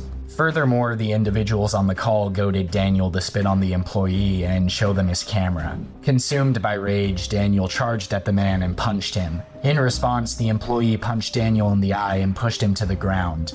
Daniel yelled, but the shaky and obscured camera failed to capture the actual assaults. I've already punched the security guard. You already punched him? Yeah, I did. Because he put hands on me. And I told him that I'm a celebrity and you're clearly putting me in danger. Yes, like, he thinks this is normal. It's like, he put hands on me, and then first I told him that I was a celebrity, and then I punched him. Like, that's so crazy. These are on their way. That's not normal. I'm not gonna do that. I have you on film. I have you on film. Get out. I just made the most beautiful Marc live edit. Thank you, I bro. have you on film, bitch. I have you on film, bitch. Police told me to wait in there, bitch. Daniel, defend yourself. Daniel, get back at him. Fucking police. They told me to wait in there. No, because you hit me. You hit me in there. Fuck you, bitch. You hit me in there. So of course I'm gonna self-defend myself. When Daniel turned the camera back on, he screamed about his injuries, claiming that his knee and eye were bleeding after being pushed to the ground. Despite the pleas from his managers and the fake Olivia Vanderwall to leave the bodega, Daniel refused to comply, stating his all he knows is banishment, violence, eat hot chip, and lie. Real as fuck. intention to press charges against both the employee and the 5 teenagers who had been following him. Daniel mentioned that he was waiting outside the bodega for the police and EMS as he did not emerge from the situation unharmed, which was a rarity in his previous incidents. He expressed the need for paramedics due to the black eye. When you're a celebrity, you can do stuff like that. Unfortunately true, but it's like, this man is not a celebrity. This is just a random ass guy that like is saying that he's a celebrity. It's fucking Daniel fucking Larson, and that's what's like so insane to me. Like, that's the most insane thing. So that like, is this alleging that as long as like you have somewhat of a social media presence and you continue repeating it and like you say it enough, you can just get away with anything? Is that what this is insinuating? Like, if I wanted to just like not stream anymore, not care about anything at all anymore, and I just like go out and just like start screaming. Welcome to Quickville. Let's get this party started. Thank you so much, Edgy, for the 10 members. The 10 months member. You're so good, man. Like, I just go up to like a fucking random gas station, tell them I'm a celebrity, and just start being a complete nuisance. And like, is that just, can I just get away with that? Is that just normal now for me? He sustained during the altercation. Later, a picture of his black eye was uploaded to Reddit by user u/Tanyupani. About an hour after the incident, Daniel revealed that he was still waiting for EMS, concerned that he might have... Why do all lolcows keep saying they are celebrities when they are only followed by trolls? Mental illness.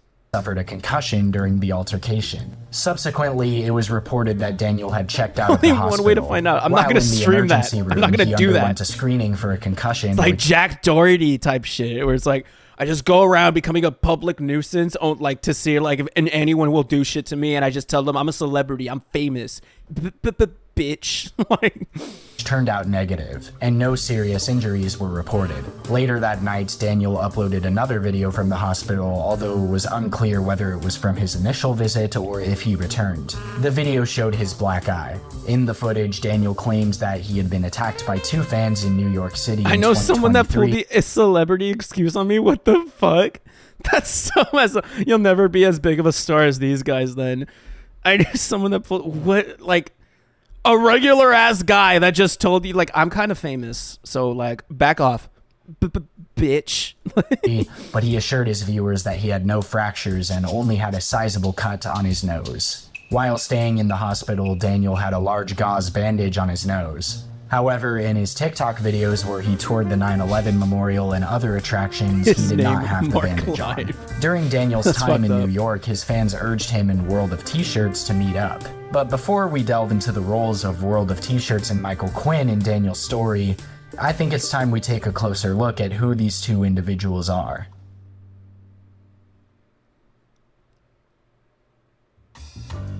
Wish I had the confidence to just proclaim that I am a celebrity. Man says it with his whole chest and everything. You shouldn't wish to, maybe like wish to just have confidence, but to like proclaim that you are a celebrity is like, I think you're doing great just the way you are, Sambunctious. Like, the fact that you are not at this level of Daniel Larson, I think you're doing pretty well yourself. Why does he look like the Pepe meme to me?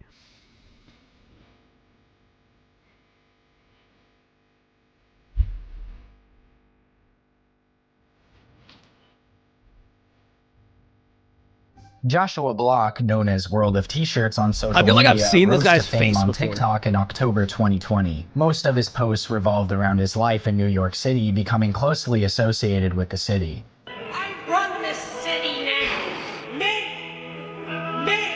This is my city. New run York this is shit. my city. Yeah.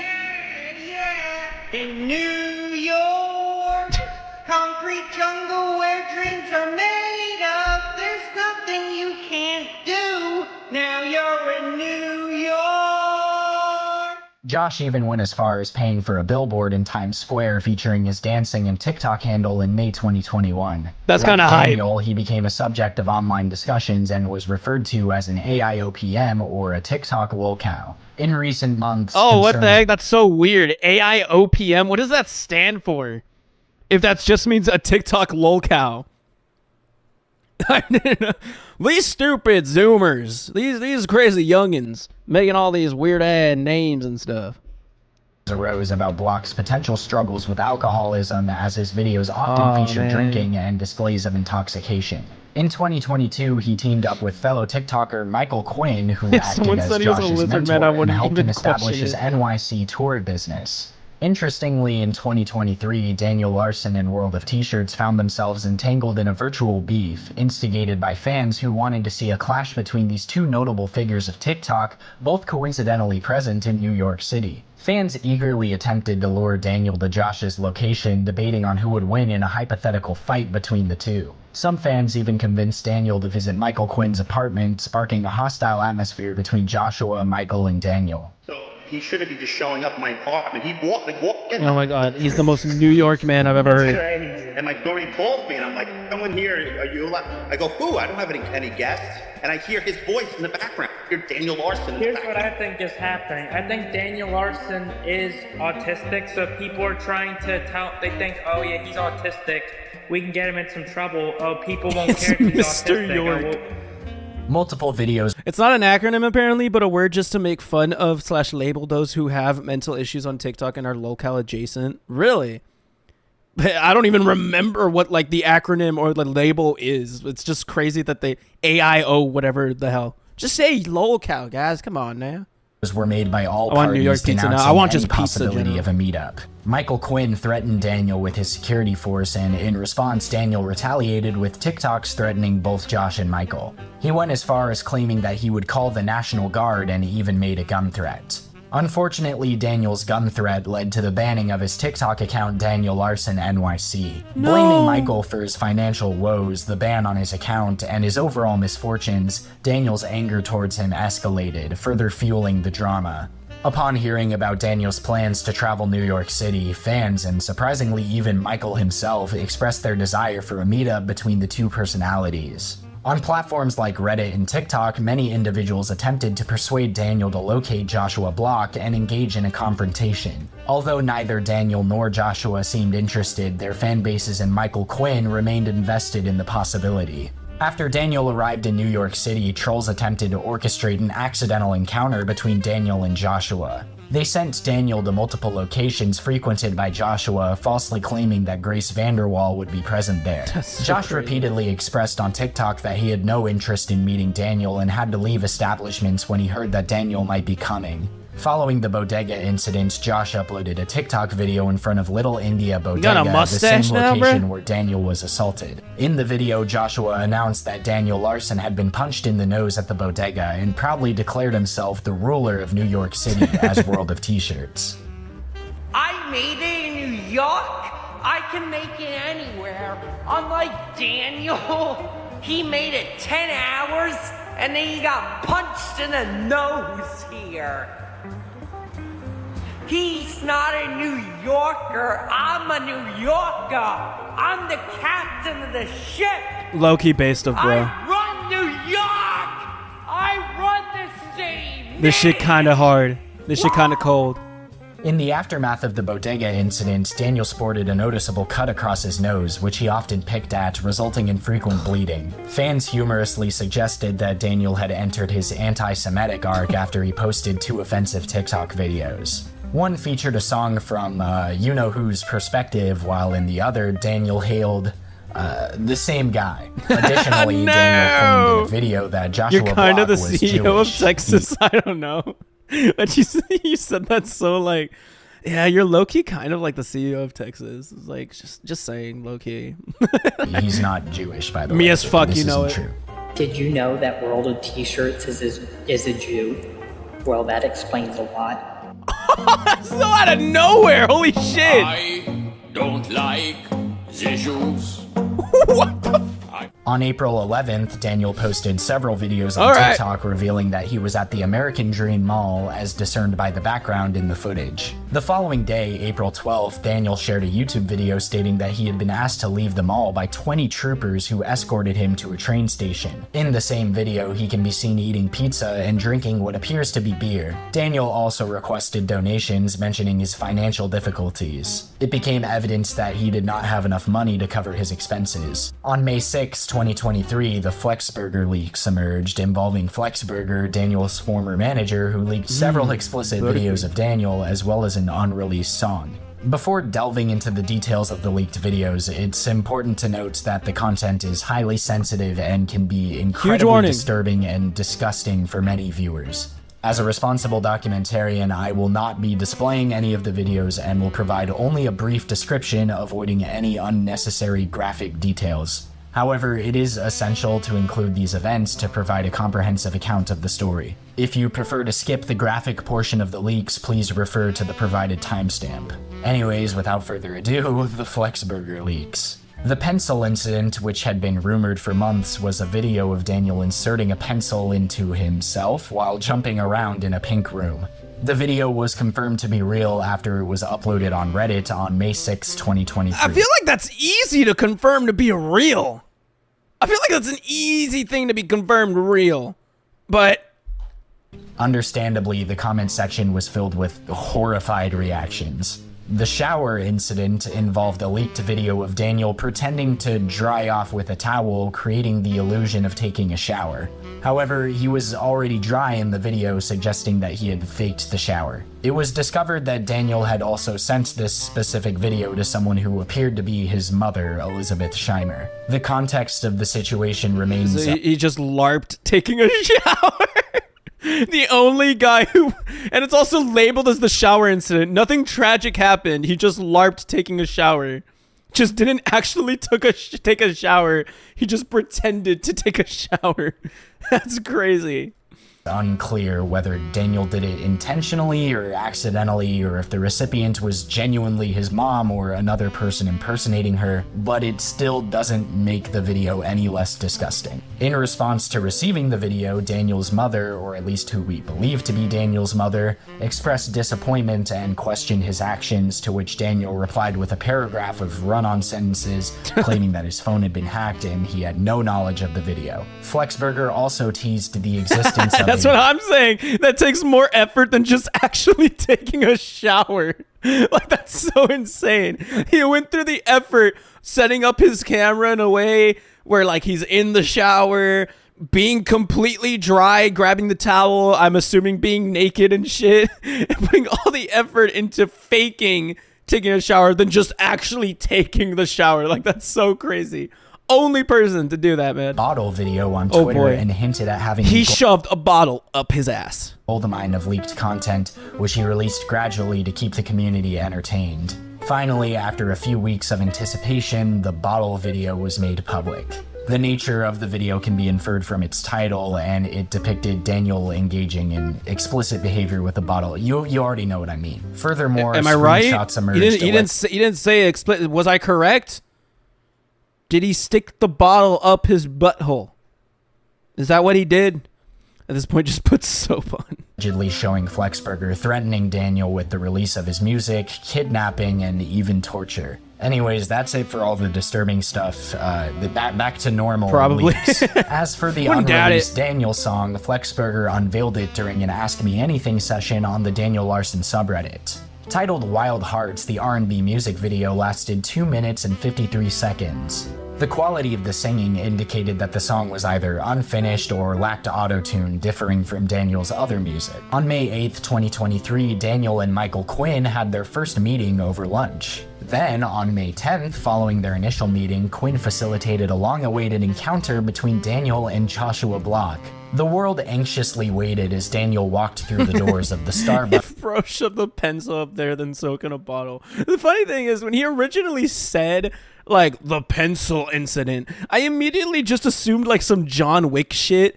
That, like, Daniel Larson killed a man with a fucking pencil. But then I thought, like, I'm watching a lolcow thing. He definitely shoved it, like, in his urethra, probably. At the World Financial Center in downtown New York. As he approached the camera, a smile spread across his face, dissipating the tension of the moment. Daniel extended his hand for a handshake, seemingly expressing an apology, while Josh recorded his rendition of Empire State of Mind, with Daniel gleefully waving in the background. New York, concrete The jungle collab. where dreams are made of. There's nothing you can't do. Now you're in New York. The poor Starbucks people, bro. The two creators sat down together, breaking bread and discussing Josh's struggles with alcoholism, Daniel's experiences on the West Coast, and various other topics. Josh live-streamed this historic moment, sharing it with their fans and the rest of the world. Even after all of the disgusting shit we've went over already, it's finally nice to see at least something positive come out of this. So let's see you shake hands again. Thanks for the meetup. Thanks so much for the meetup. You know, great. I'm glad I was able to orchestrate this. And I think you guys will be good friends. I think you're gonna make some of the best content together. I'll be sleepwalking during my tours. Yeah. Now for $50. Tours are 50. What? They are. Yeah, who's recording? I'm 50. Don't forget that $50 bill, guys. That's so crazy. Like, actual mid-off. Like,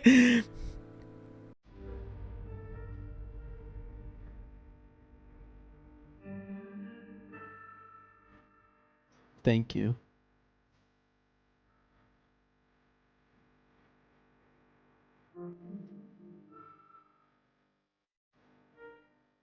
On May 17th, 2023, Daniel Larson experienced yet another devastating breakdown triggered by a culmination of distressing factors. With approximately $200 saved up, Daniel embarked on a journey by purchasing a bus ticket bound for Orlando, Florida. His ambitious plan entailed earning income at Disney, followed by a return to Denver to work on a new studio album.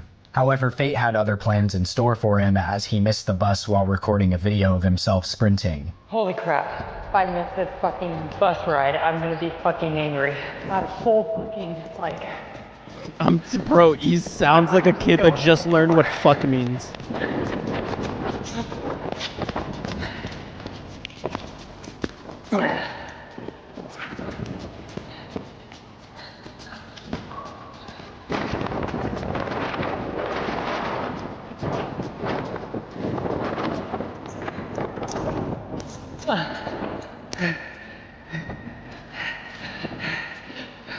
This seemingly inconsequential event sparked a domino effect, pushing Daniel into a state of complete emotional collapse. In the midst of this turmoil, Daniel unleashed his frustration by viciously destroying the headphones he had been wearing. He stomped on them with fervor and then hurled them into the depths of the Hudson River. Oh, that's fucked up.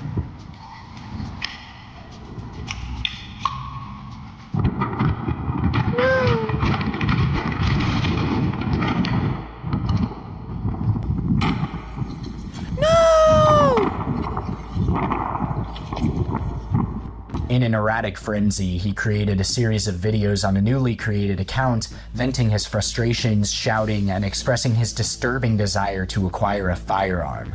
Whoa, you missed your bus, bro. I need a gun. Like, oh my god, that's so crazy. These videos were later deleted, but their impact lingered. Daniel's distress spilled over onto his primary social media platforms, TikTok and YouTube, where he pleaded for donations, intonated his posts with countless crying emojis, and even pointed fingers at Michael Quinn and World of T-Shirts, blaming them for his predicament. The YouTube community tab became a hotbed of activity, buzzing with Daniel's frantic outpouring. While the missed bus undoubtedly served as the immediate trigger, it is essential to consider other contributing factors that played a part in this explosive emotional response.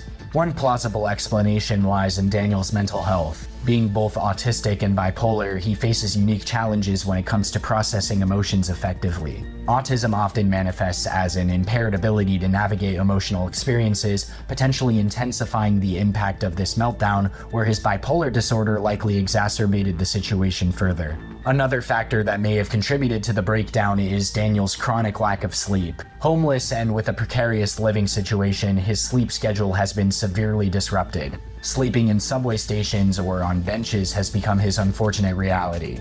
Evidence scattered across Daniel's social media reveals his struggle, including posts from the night of the incident indicating he had only managed to rest for a mere 2 hours. That's so crazy. Explosiveness like and the constant updates, bro. That's so. Good morning, everyone. I'm buying breakfast. Only 2 hours of 2 hours. And also, okay. Explosiveness and meltdowns are common symptoms of sleep deprivation, making it highly likely that the lack of sufficient rest played a significant role in the escalation of his meltdown. Even Daniel's aspirations and dreams could have fueled the intensity of this breakdown. Missing the bus represented a significant setback in his pursuit of financial stability and recognition. Daniel had harbored hopes of generating income at Disney, and the bus was meant to be— Sorry, but this narration feels like when your essay has a minimum amount of words needed and you just be saying shit to fill in space. Yeah, but I do like that he's giving like a kind of like a analysis of like his mental, which I do like, where like he's like kind of going over like overviewing like his mental disabilities and shit. Being like, this is what's causing like these severe meltdowns or whatever. So I kind of like it in a way. The catalyst for that endeavor. Although the specifics of his plan remain unclear, it is evident that this delay severely impacted his access to a crucial resource to him.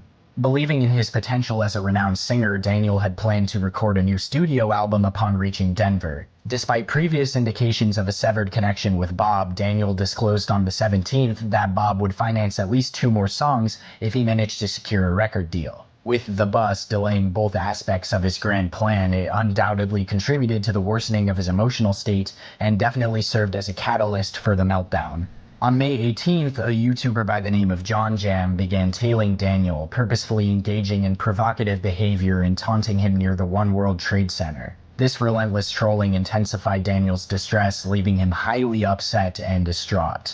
The events surrounding Daniel Larson's meltdown paint a complex picture of a vulnerable individual grappling with a multitude of challenges.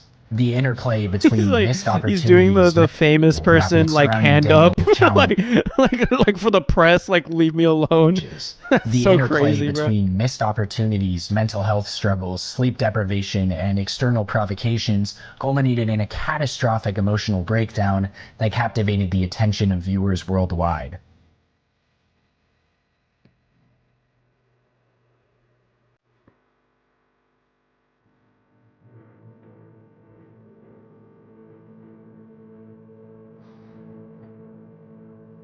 On May 19th, 2023, Daniel Larson took to YouTube and uploaded a series of videos and community posts, urgently appealing for donations to support his journey back to Colorado. In one revealing TikTok video, he expressed the pressing need to reach Denver by Monday, May 22nd, as he had a recording studio session scheduled. Concerns about the consequences of failing to make it back to Colorado by the following day were also voiced by Daniel in the comments section of his YouTube page. However, in a perplexing turn of events, Daniel seemed to abruptly abandon his focus on Colorado and made a startling claim that Justin Bieber had purchased a plane ticket for him to Orlando, Florida. Just so crazy. According to Daniel's account, the two were planning to embark on a week-long vacation together at Disney World. The Daniel Larson X Justin Amidst the Bieber whirlwind collab. of updates, Daniel shared a video showcasing the view from a train, providing a glimpse into his journey. He then confirmed twice, with comments posted approximately 2 hours apart, that he had successfully arrived at JFK Airport. However, an unexpected revelation followed as Daniel candidly admitted to being intoxicated and expressed his intention to remain inebriated during the upcoming This is so I'm now realizing, like, I like to post the same way on Marc's diary, low-key.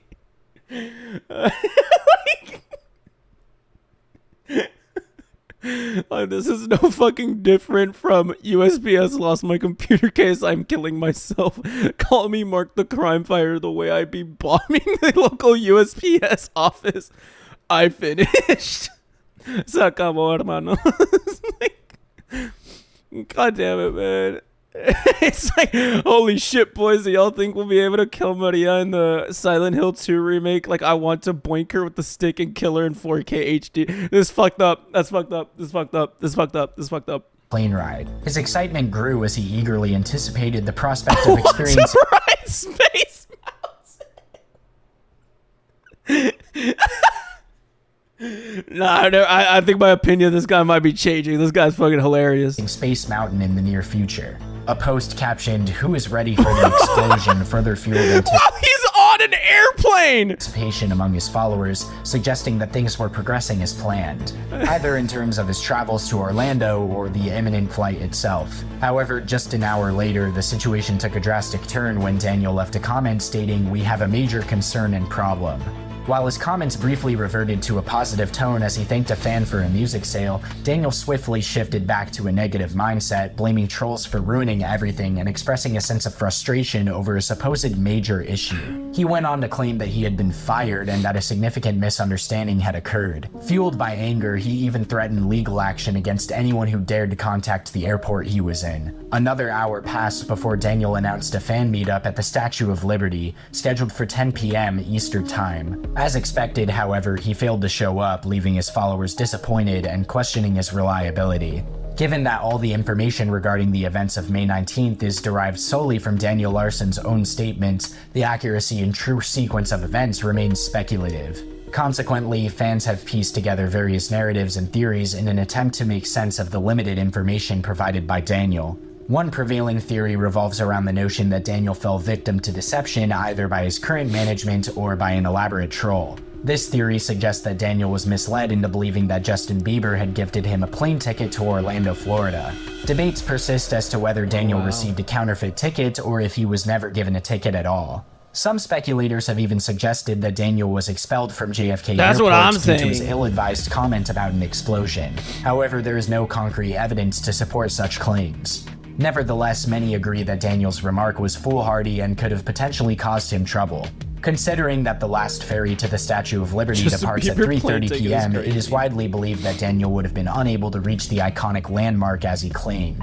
Some theorists propose that Daniel mentioned the Statue of Liberty to misdirect people from getting his actual whereabouts, although this theory remains unverified. Finally, on May 20th, 2023, nearly 2 months into Daniel's extensive travel arc, he managed to secure a plane ride out of New York City. Daniel documented the journey through TikTok slideshows, and coincidentally, Reddit user SCNYC happened to be on the same flight and captured some photos of him. Upon landing in Denver, Colorado, Daniel shared a heartfelt video where he exclaimed, "Finally, I'm back home," while blowing a kiss to the camera.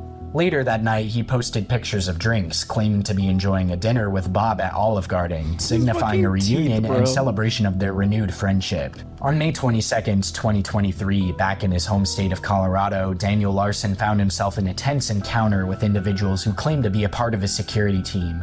However, Daniel vehemently denied their association and insisted that they leave him alone. This incident unfolded in a rather remarkable fashion as both parties recorded the encounter, providing a unique perspective on the situation.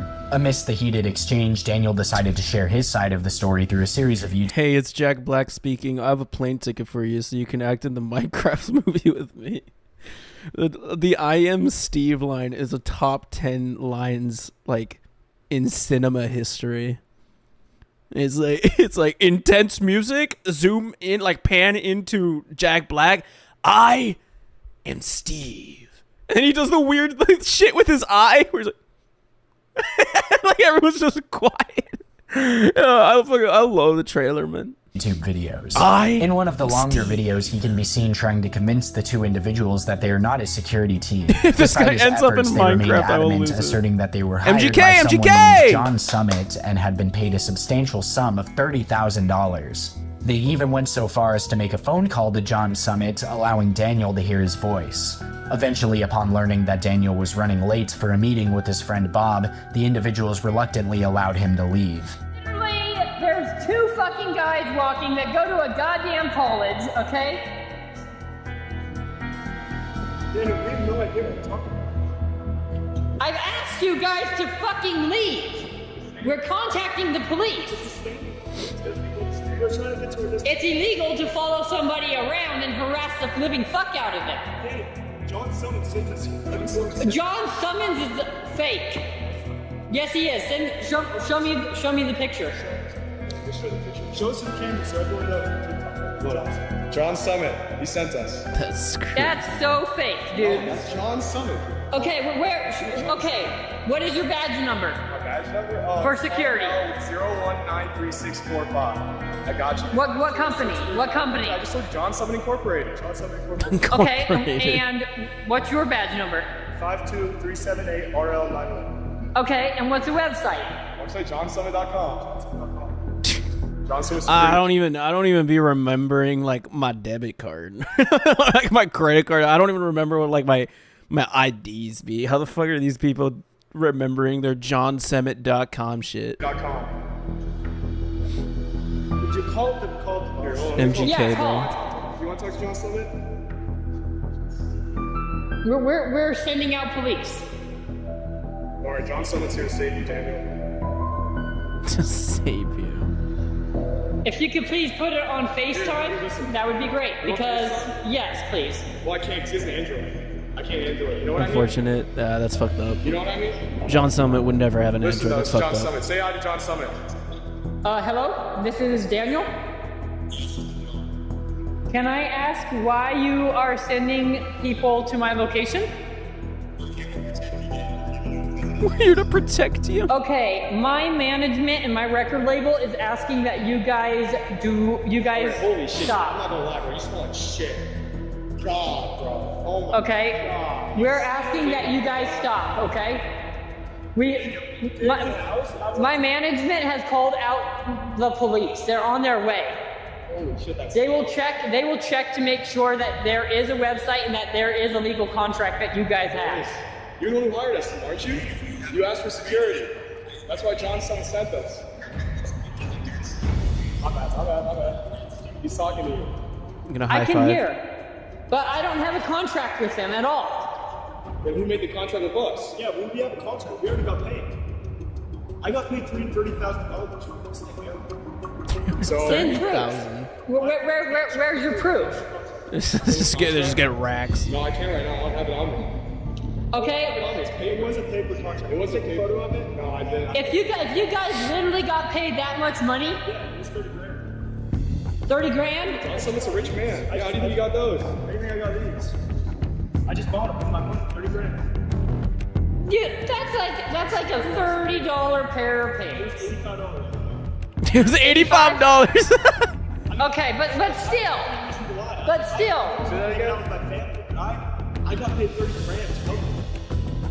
They look like someone who would do this, if that makes sense. Real. Because trying to turn the media against MGK, you, man. John Summit knows inside info.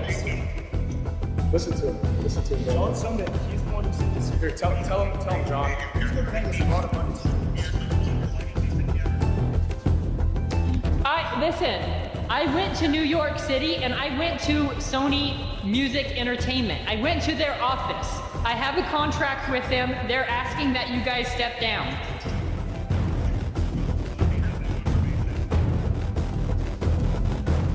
We are also This is the aware of intense the ass trolls music, that are bro. involved, okay?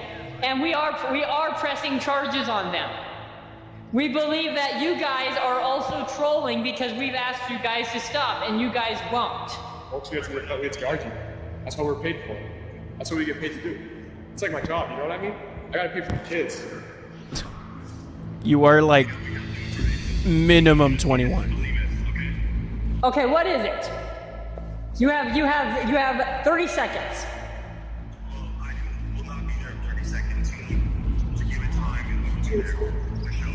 No, I'm meeting up with Bob. I'm literally late to meet up with him. You have to go meet him right now? Yes. Alright, we'll let you go. All right, thank you. Let us know though, if anything happens, Cringe okay? behavior plus L ratio. Give us one call. I will look you guys up on Google and I will call, okay? But JohnSummit.com. until then, I ask you guys to leave. You saw how good we protected you. Don't lie though. You were safe. What's up, J Metro? You were safe at all times. But just to let you know, Bob will. $30,000 Yes. against you. Bob, hold on. Stop interrupting me, okay? Bob will literally call police on you. He's a lot more strict than I am. Tell him to hire us. Oh, yeah. He actually works with the government. Put in a good word for us. So you don't know John Summit at all? No. He's in contact, like Bob is in contact with the DA's office, the Colorado DA.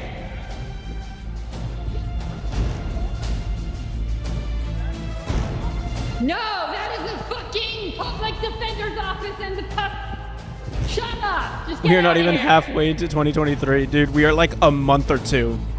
Holy fuck! Like into it. I need fucking armed security for goddamn motherfucking shit. I can't take this man swearing, dude. Like, I can't take him swearing seriously. Gosh freaking darn it. I need a gosh darn security for gosh mother freaking crap. Like, We'll be pressing charges. Interestingly, the perspective of the so-called security team was also documented and shared on Reddit by user LunchAccomplished817. According to their accounts, the video was obtained from a Discord conversation where it was claimed to have been recorded by a friend of the security team. What's up, Daniel? I'm not allowed to take pictures. No, they called us. They told us to come here. We're security. I don't he thought it was a fan. He thought it was a fan. He was like, I'm not allowed to take pictures in public, please. Look at me. I think it was like paparazzi or something. That's crazy, bro. No, we have to send it to them, Daniel. I'm on the phone with my security. I'm the security. No. What? Do you want me to call the police? That's so crazy. Hey, relax. The incident on May 25th, 2023 marked yet another public meltdown for Daniel, which unfolded across multiple stores, originating from an encounter at a Haagen-Dazs ice cream shop where he was ultimately asked to leave. This dramatic episode was captured by some of Daniel's fans and subsequently uploaded to Reddit by user DLarsTV. In one of the videos, a fan can be heard asking about John Summit, the same individual referenced in the fake security incident, and inquiring about Daniel's recent showers. Despite Daniel's repeated requests for them to leave and his mention of contacting the police, the fans persisted in recording him. John Summit. Police are on their way. John Summit. I'm going to need to ask you to Daniel, John Summit told me to ask you if you've showered anytime recently. Okay, I'm going to need to ask you guys to leave. You still smell like poop. That's Hey, crazy. don't charge me, Daniel. What is this editing? It's like it is a little extra, especially here. I can barely even see what anything is. I can barely see shit. It's a bit extra.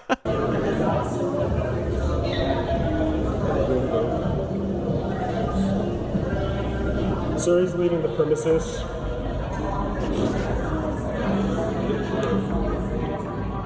Another video captures Daniel from outside the store as a store employee approaches and questions the fans about filming. Initially, one of the fans claimed that they were security, but upon further questioning, Daniel himself replied with an alarming statement confessing to being a pedophile.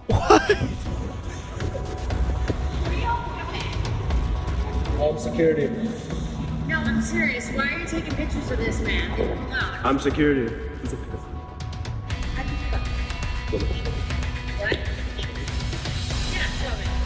Upon learning about Daniel's troubling past, the female employee took it upon herself to remove him from the premises. In response, according to DLarsTV, Daniel retaliated by striking her. This prompted a male employee to intervene, resulting in the subsequent events being recorded on video, which clearly showed Daniel being forcefully thrown out of the ice cream shop. Hey! You want to start? Tell me to bring it! The first thing he does is pull out his phone. Now!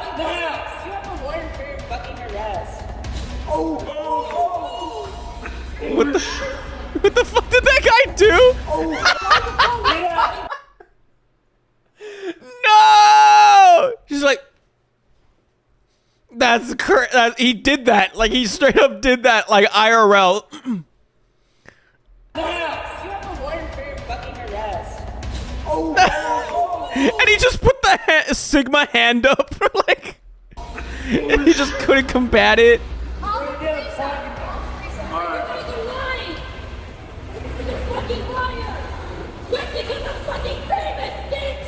Oh my god! As the altercation continued, Daniel's meltdown only intensified, culminating in him uttering racial slurs. Of course it devolves to that. It's like the cycle. It's like get kicked out, fake a violent interaction, pull phone out, scream out, "It's because I'm famous, you bitch," and then just start screaming out racial slurs.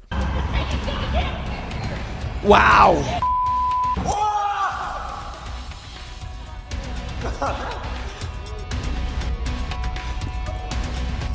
His behavior eventually escalated to self-harm and destruction of private property. Aw, bruh. Okay, Daniel, stop. Daniel, stop. No! Daniel, just get out of the store. Come on.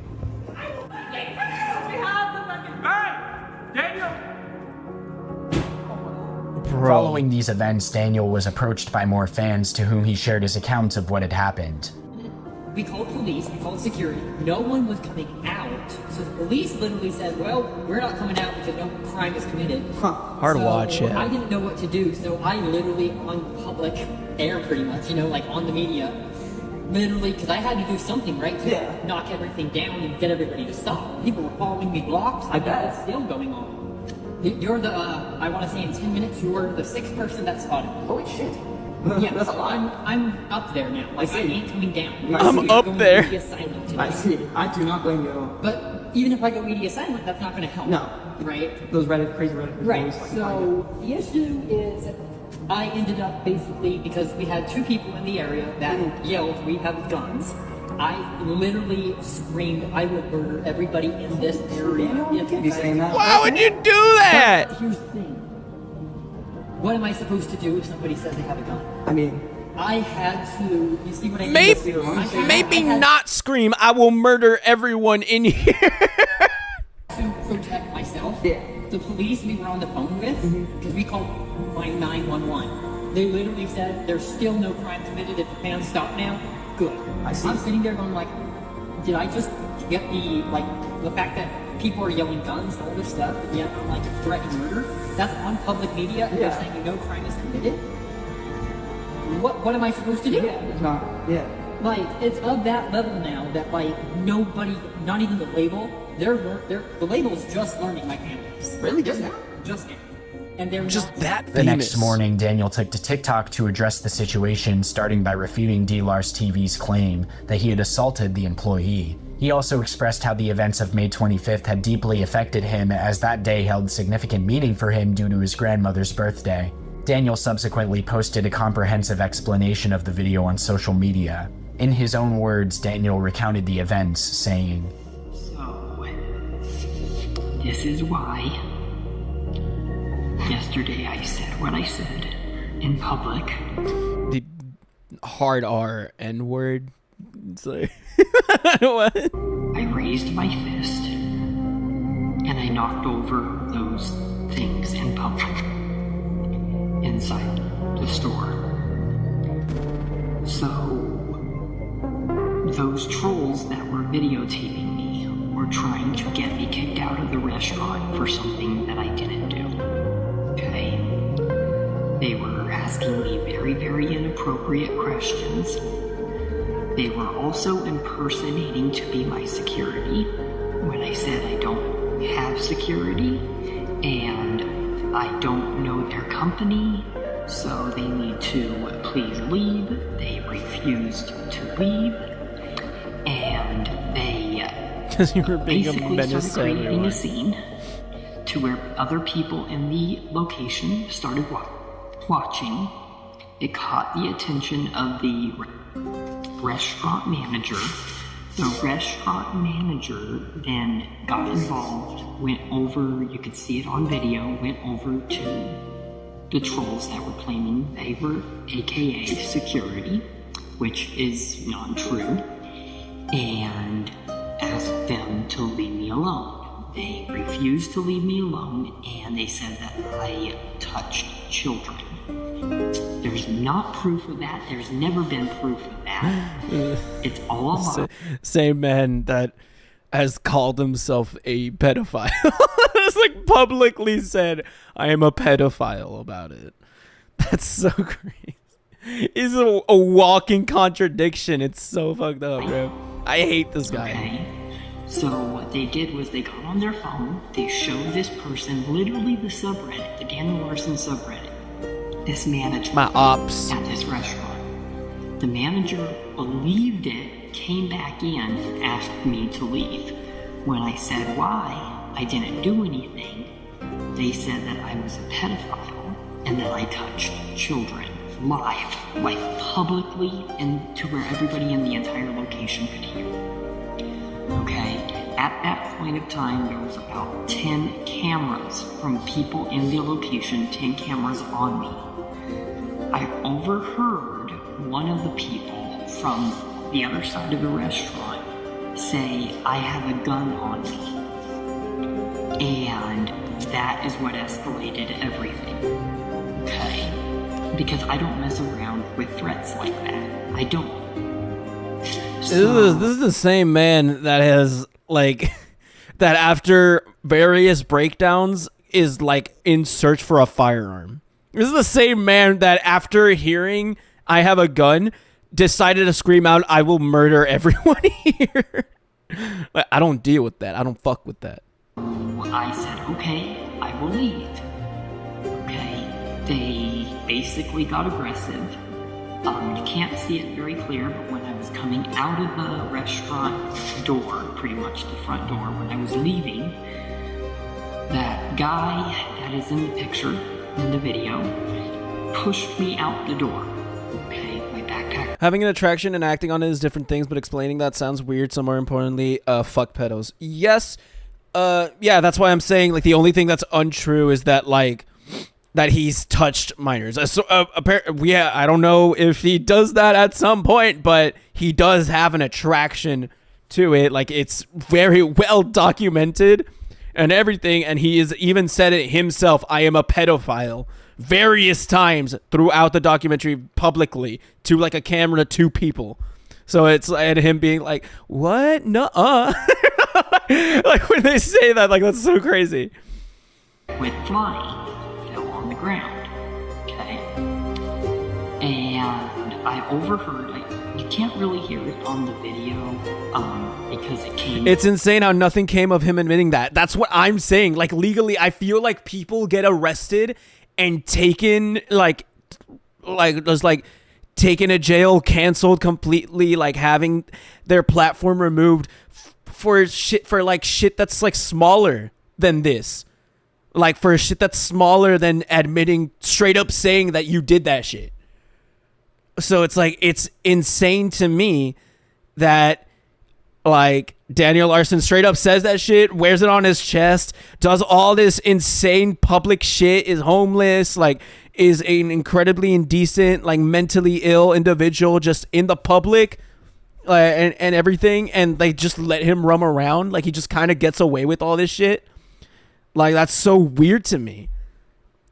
I guess I meant more. I'm so sorry. It's just the editing is so tone killing for me. Like when we hear the speech of a madman, there's just 2010s glitch effects and a bright filter of the footage. Yeah, I get you. I don't like it as much either. I think it's kind of distracting for me as well. I feel like the first one is a lot better in terms of like not having the editing be too distracting. Like look at this. This is a frame of the video and it's just like all these pixels and shit. And it's a regular like recorded TikTok video. Like all of this is readily available online and he does it in public and yet he's not in like any legal trouble. That's what I'm saying. And apparently we have like 7 whole hours left of content to still file through. Like this is barely the 23rd or whatever of May. Like that's so crazy. Like until like recently that like I think anything has actually happened to him. At least legally. Like as far as I know. The other end of the courtyard area, the street. So you can't hear this person, but the same guy, I'm guessing that was inside, was once again outside, claimed he had a gun. And at that point, I started escalating because it was like, it was just a really bad situation that I was blackmailed to be in. I called the police. The police never showed up, and they said no crime was committed. So, what am I supposed to do if the police don't show up? If they're saying that there's no crime committed, and yet I'm being completely blackmailed by these fans, these trolls, until I get permanently banned for life from these places. It's not okay. Story short, that's what happened. And I panicked and I felt like I had to defend myself. I'm a celebrity and people shouldn't come up to me and try to put hands on me 24/7. Because you're a celebrity. Like people shouldn't put hands on you because like you're just better than everyone else. That's what security is for.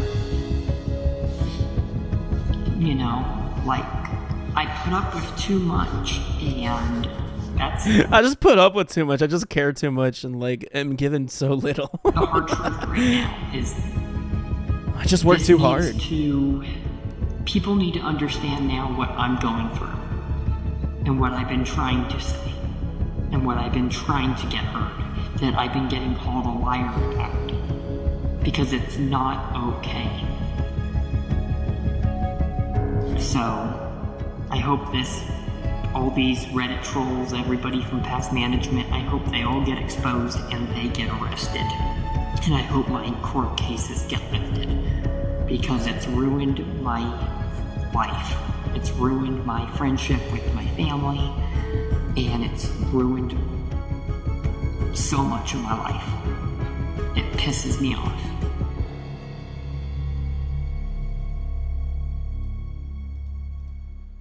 It's fucked up.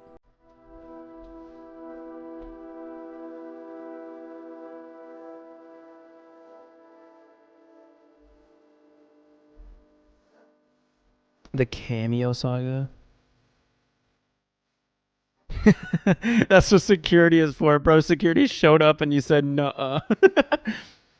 Wait, but it wasn't his security. On May 31st, 2023, Daniel Larson took a momentous step towards expanding his online presence and income by venturing into the world of Cameo. The decision was heavily influenced by his devoted fans who had observed the success of other celebrities like World of T-Shirts had achieved on the platform. Eager to seize the opportunity, Daniel excitedly announced the launch of his very own Cameo page on his YouTube community page, generating a wave of anticipation among his loyal followers. The platform, which allowed fans to request personalized video messages from their favorite celebrities in exchange for payment, appeared to hold great potential for Daniel's financial prospects. At first, Daniel priced his Cameo videos at $20.99. However, after carefully assessing the market and gauging the response to his initial videos, he made several adjustments to the pricing. The price increased to $24.99 and then made a significant jump to within the same day.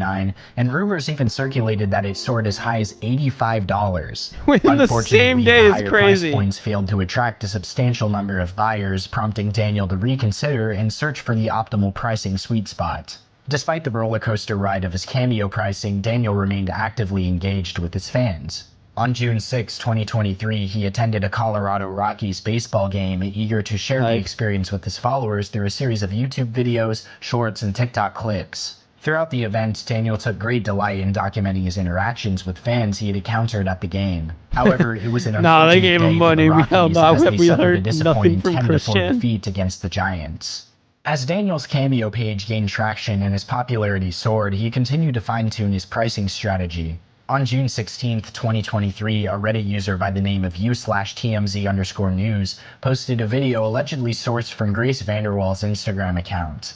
The video, created through the use of AI, featured a fake Grace vehemently urging Daniel to leave her and her family alone, adamantly asserting that Daniel had never been in contact with any member of the Vanderwaal family.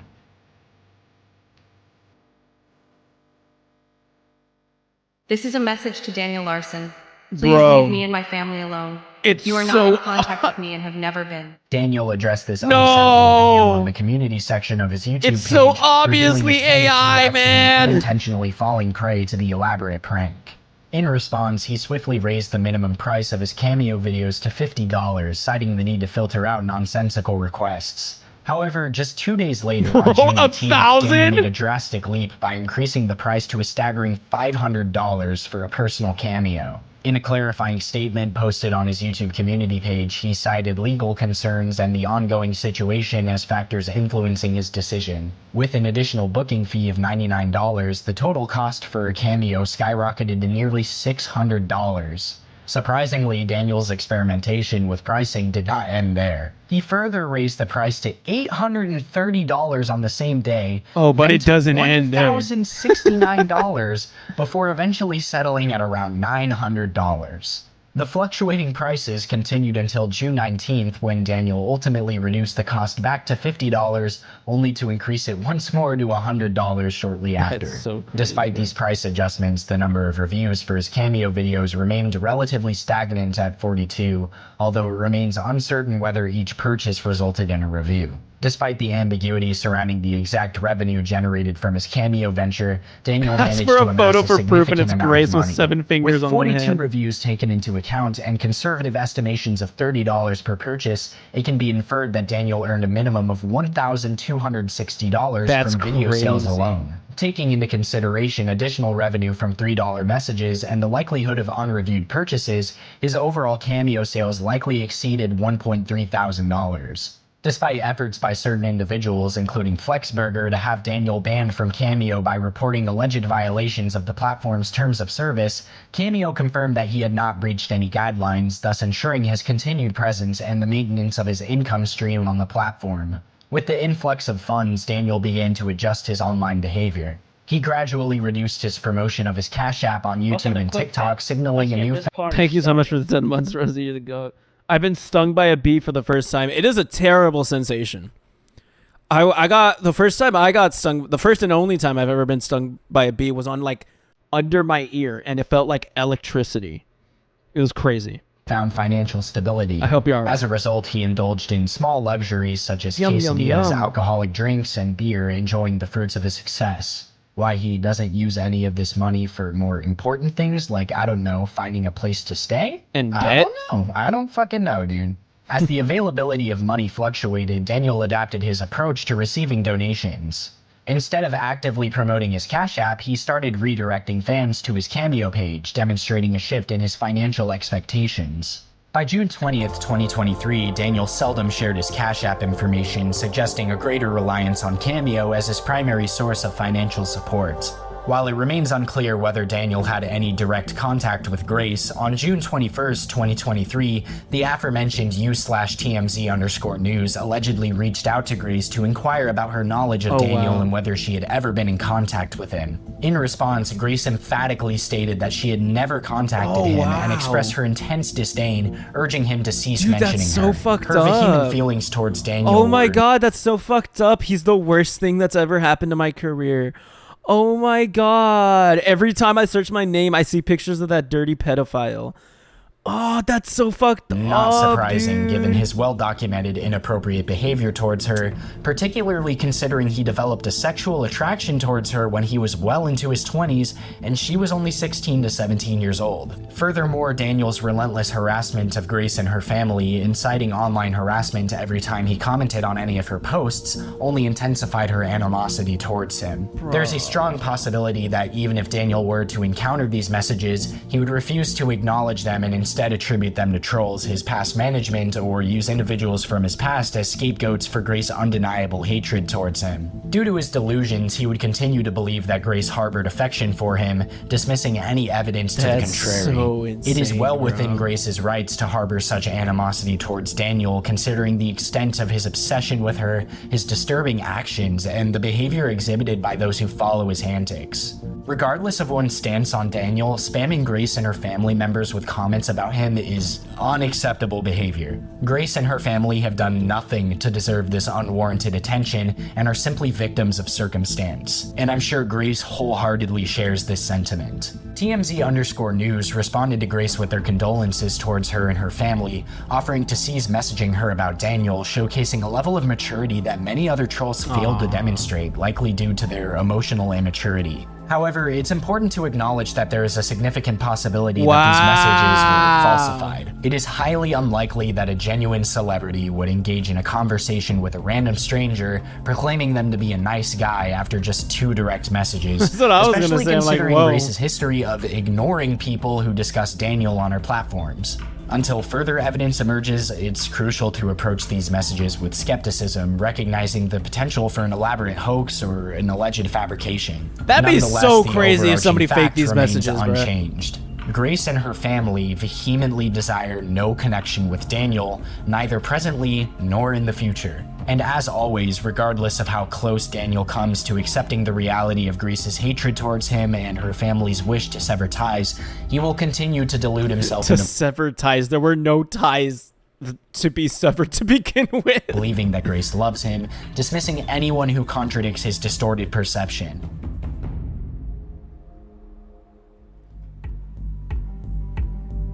The final chapter, whoa!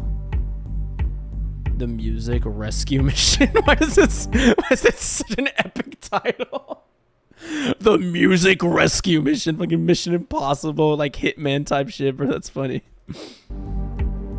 On July 9th, 2023, Daniel made a significant decision that would send shockwaves throughout the online community. He adopted a dog named Music from the Longmont Humane Society in Longmont, Colorado. However, the news of Music's adoption by Daniel sparked a wave of outrage on the subreddit.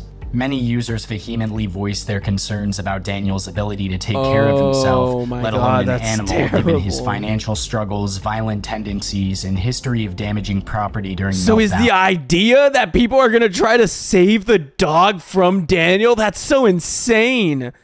Like just trolls and like the public. It's evident that Daniel was ill-suited to be a responsible pet owner, and the oh my god, it's such a good boy. Demanded that Music be returned to the shelter for her own safety. The outcry grew so intense that the Longmont Humane Society felt compelled to issue a public statement addressing the situation. In their statement, they acknowledged the concerns raised by the community and assured the public that they were taking the matter seriously. They stated that they were collaborating with local law enforcement to investigate the allegations of falsified records and the well-being of Music. The organization also expressed a commitment to reviewing and improving their screening processes for potential adopters. Their primary focus was ensuring the welfare of all animals under their care, and they encouraged anyone with relevant information to come forward and share it. It was clear to everyone, except Daniel, that he was utterly unfit to take care of a dog. During the short— I mean, completely. You're homeless, bro. like that dog doesn't even, like, you adopted a dog to not even give the dog a home. like that's crazy. Period that Music spent with him, Daniel demonstrated time and time again why he was ill-equipped to provide proper care and could not be trusted around animals. Daniel's reasons for adopting Music were questionable, to say the least. He claimed that he wanted her to be a guard dog, apparently under the delusion that she possessed specialized training to protect him. Dude, that's so stupid. You got a dog just to, like, be your security? Oh, that's so dumb, bro. Hey. She's a German Shepherd. It's her job. It's her. She's, like I said, she's got the guard doggish attitude. Yeah. I got him to be a guard dog. That's why I got him. Adding to the concern was the fact that Daniel frequently misgendered Music, often referring to her as a male. This lack of awareness about the dog's gender raised doubts about Daniel's ability to even meet Music's basic needs, let alone provide proper medical care if required. Additionally, the only water Daniel provided for Music came in the form of small cups from fast food chains like Starbucks and McDonald's, which was grossly insufficient for a dog, especially one as large as Music. In terms of food, Daniel's efforts were equally inadequate. He claimed to have a bag of dry food for Music, likely provided by the Longmont Humane Society. However, according to Daniel, Music refused to eat.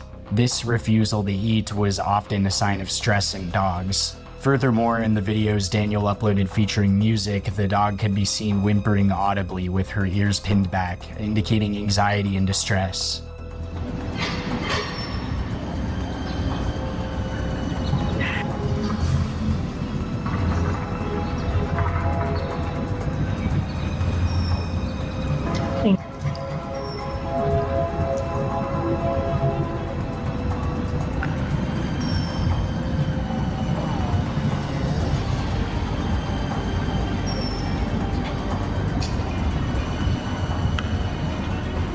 The only food Daniel claimed to have given Music was a puppuccino, which is a small cup of whipped cream. It's just this whipped raised cream. Serious concerns That's about Daniel's so ability to meet great. Music. Like, did you get? Oh my god, that's so insane, dude. It's like, did you give the dog food? I gave her a large puppuccino. Nutritional needs and ensure her overall well-being. In a YouTube comment, Daniel even mentioned considering giving Music nachos, which is a really dangerous choice, as certain ingredients in nachos, such as jalapenos and onions, are incredibly toxic and sometimes fatal to dogs. Daniel's actions and comments made it clear that he posed a significant threat to Music's health and safety. The community's outcry. Why would he do this? That's so stupid. It's the stupidest thing ever. I'm actually tweaking at this. This is insane. It's like, man, when it's yourself, like, who cares? Do your shit. Like, harm yourself as much as you want. Like, who cares? Like, whatever. But now you're bringing an innocent dog into the equation. Ox, man. who took it upon himself to rescue Music. Ox made a post requesting Daniel's location so that he could intervene and save the dog. He expressed his intention to travel to Colorado by motorcycle, demonstrating his commitment to ensuring Music's safety. Ox's dedication resonated with the community, and they eagerly awaited updates on his mission. On July 10th, Ox posted that he had arrived in Colorado and was actively searching for Daniel. However, despite his best efforts, Ox was unable to locate Daniel and Music. Disappointed but undeterred, Ox decided to call off his search and return to Los Angeles, expressing his hope that someone in Denver would confront Daniel and help secure Music's return to safety. Shortly after Ox's departure, another Reddit user named Keanu Reeves with the gun expressed their determination to continue the rescue mission. They resided close to Longmont and pledged to find Daniel and Music. On July 10th, YouTuber Goated Minds, also known as Goated Piston on Reddit, uploaded a video titled, "Daniel Larson got a dog, we need to save it." In the video, he revealed that he had reached out to animal control and the Longmont Fucking Minecraft gameplay in the background. What the fuck is this, bro? Humane Society, taking action to ensure Music's rescue. Additionally, Goated Minds announced a $100 reward for anyone who could successfully retrieve Music from Daniel's possession. Meanwhile, a Discord group named SEAL Team 6 was formed, led by Goated Minds and including other members like Ween. Their mission was to track down and save Music. Bro. Over the course of 2 days, they meticulously located and pinpointed Daniel's whereabouts. Their efforts led them to the bridge featured in one of Daniel's previous music videos, and eventually to the park where he had spent the previous night. The team's determination paid off when Ween successfully rescued Music from Daniel's custody. Ween approached Daniel under the pretense of checking on the dog's well-being, swiftly took custody of Music, and placed her safely in her car. Wait, what? I've been calling everywhere. We had a few people in the Discord who were in Denver. One got very lucky. They asked to see the dog to check if she was okay and managed to just walk off with it and put it in their car. Wow. They immediately called us in the Discord. They're driving right now as the shelter isn't open and is 60 minutes away. We are working on getting their cash app right now. So they just grabbed the dog? Goated Minds posted an image, took custody of Music, and placed her safely in her car. Goated Minds posted an image of Music on Reddit, accompanied by the caption, "Music is safe," providing visual proof of the dog's rescue. In response to requests for additional evidence, Goated Minds later shared a video featuring Music. Ween also posted updates on Reddit, reassuring everyone that she drank a lot of water and finally ate. She's taking a well-deserved nap. I was able to just grab her and walk away. Thank you to everyone for all your help with locations, donations, and funny content. Oh my god, bro. I was able to just grab her and walk away. That's so insane. I mean, God bless. Like, amazing that they were able to rescue her. But, dude, fuck Daniel. This guy was able to just grab her and walk away. Was able to just like take her. Like she just went. That's crazy. And Music was doing well and expressing gratitude for the support received. While Music was safely on her way back to the Longmont Humane Society with one of the animal caretakers, Daniel resumed activity on his YouTube community page. He claimed to have just been released from police custody and mentioned facing new criminal charges. This is insane. To have just been released from police custody and mentioned facing like that's just such an insane post. Like there's some shit that like I'll post on the fucking diary, and I hate that like I actually like I see myself doing this shit and thinking that this is funny as fuck.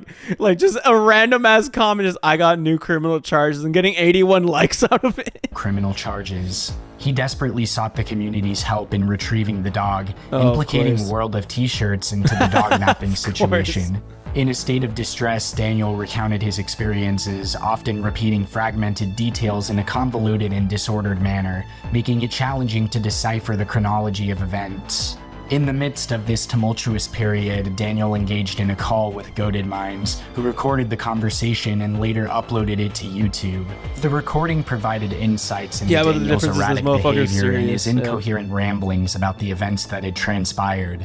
It became clear that this doesn't even look like Daniel. This is fucking Daniel, this doesn't look like a real picture. He looks like off-putting in this picture, bro. My current injury is from after the dog napping at Walmart when the police were called. He looks so uncanny here, bro. Daniel had thrown a fit, causing a destruction inside of a Walmart, leading to his apprehension by security guards and even a motorcyclist who restrained him. Daniel did not come out of the situation unharmed, as he had a very visible injury on his eye, likely as a result of self-harm. Throughout the evening, Daniel continued to upload videos addressing the ongoing situation. In one video, he threatened Bob, demanding that he create a social media account and publicly deny any allegations against Daniel. Okay, I ain't fucking lying about shit. Bob, I need you to go live right now. I need you to make a social media account and put it out there right fucking now that I am not lying, or I will kill you as well. My life is in danger right now. This man is safe enough to be out in public. Like you are telling me this man is secure enough to be out in public. I fucking hate the justice system, man. Like I'm still thinking about, like, this is like just 2-3 months from him being released from like a mental hospital and them saying that he's mentally well enough to be out in public. And this man is just straight up saying, I will kill you, Bob, if you don't get a Twitch account and go live right now. In another video, Daniel expressed his intention to take the matter to the Supreme Court, lamenting that security companies refused to believe his claims. His distress was palpable as he made repeated calls to emergency services, including one in which he falsely claimed to have a bomb. It was evident that Daniel's mental state was deteriorating rapidly. My entire family is in danger. Oh shit. And no one believes what we are saying. My entire family is now famous. All of our houses have been doxxed. We are homeless, and my fans are doxing, getting criminal charges on us that are all false. We will take this all the way to fucking Supreme Court. We are not playing around. We have contacted security companies and they've all refused to work with us because they don't believe what we are saying about our popularity. I am done, and I will not stop until the White House is blown up. That's so okay. crazy. So I The just White called House is blown 911, and I just literally just screamed, I have a bomb, on the 911 number and randomly hung up in hopes to get this situation heard and to get my family. He called 911, screamed out, I have a bomb, at the 911 individual. And he's gonna stick around for at least another year. This is 2023. Screams, I have a bomb to 911. He's still just around. Like he's still like, oh yeah, he's good enough to be in the public. Like that's so. The right that they deserve, and the security with his left eye. and protection.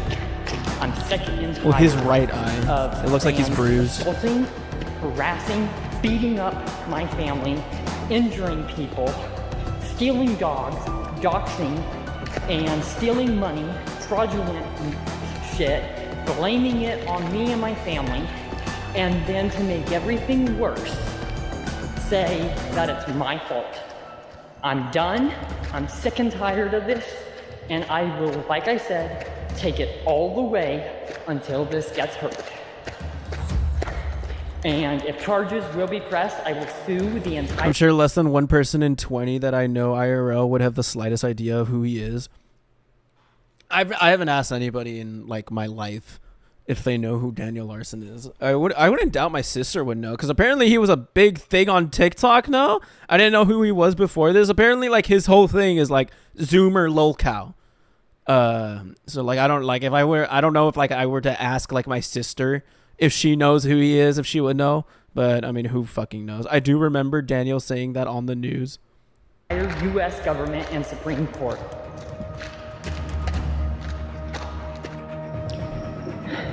So I just called 911 again, trying to still get security services or something since I'm being spotted by I just called 911 again. I told them I have a second bomb. fans on almost every single corner, and I'm being followed, and I got attacked earlier today. And the issues that have been going on, that people are posting to social media, I'm sick and tired of people saying is fake because it's really happening. So it's not virtual reality, it's not bullshit, it's really actually happening, and it's serious.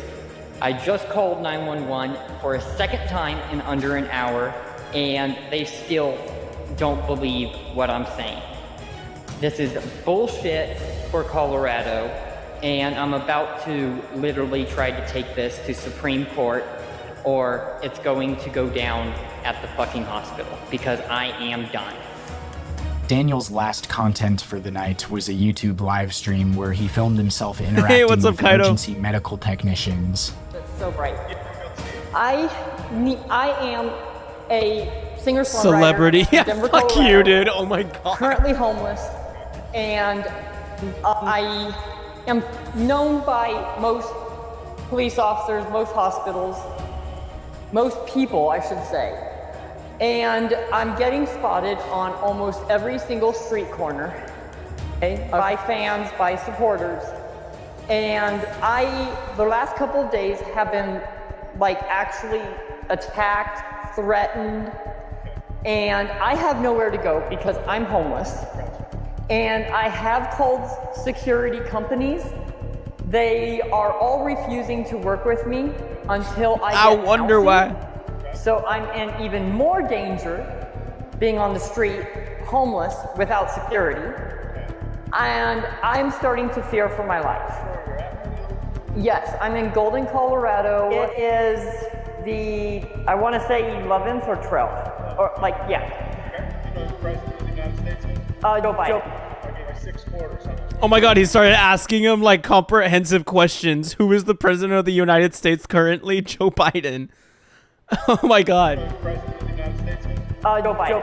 Okay, like 6'4" or something. What do you got? That is going to be $1.50. Oh my god, that's crazy. You're not feeling safe, you're saying? I'm not feeling safe. This is Other folks or because of yourself? just because of my popularity. I've tried getting motel rooms, and fans call the motel rooms and dox them, pretty much, and dox my room, and it's becoming super unsafe. And so I have been told not to go to motel rooms without security present. It's just getting very unsafe for me to be in public. Like motels themselves, because they end up banning me because they get spam calls by fans, because I'm so popular that like I legitimately get spotted at the motels by other people. I'm just so I'm just so fucking cool, dude. I'm so famous and popular and fucking awesome that like all these places that I go to just get harassed by my my fans and shit. It's just it's such a, I just work too hard. Like that's how popular I am. Yes, it's Larson, yes. 11/15/1998. I am not doing well. I am famous, and I have called multiple times before for popularity issues and people doxing me. This is not the first time I've called in. Yeah, this is not the first time that I've called in for issues. I am homeless, and I am trying to get security services, but they all don't want to work with me until I get housing, which makes sense. But I am, yes, this was from earlier. I've already went to the hospital earlier today and got that taken care of. Perfect. Well, I tell you what, Daniel, we got some good news for you. We got an ambulance right here ready to take Hey, what's up, Kel? So if you want to talk to these gentlemen here, they Sure. can come out, okay? Hey, what's going on, man? Hi, I'm Daniel. I'm Jason. I'm Daniel. I'm really famous. What's going on today? Just so, Let's get in the ambulance. Can I go in the ambulance? Yes. Yeah. No, you guys can search me down. You guys can do whatever. I don't care. Put the backpack behind you. I don't. You can pat me down. Yeah. Have you got any needles, any guns, bazookas, anything like that I need to worry about? Fantastic. I appreciate you. Let's go ahead and bring your hands back. You're not under arrest. This is just how it happened. Okay? That's understandable. I've done this before, I know. Alright, I've done this That's before. just my debit card. Debit card? Yeah. Appreciate it. Thank you. Do you mind if I film for like evidence, just in case I take this to like court if need be, for like? That's first step, is get your hospital.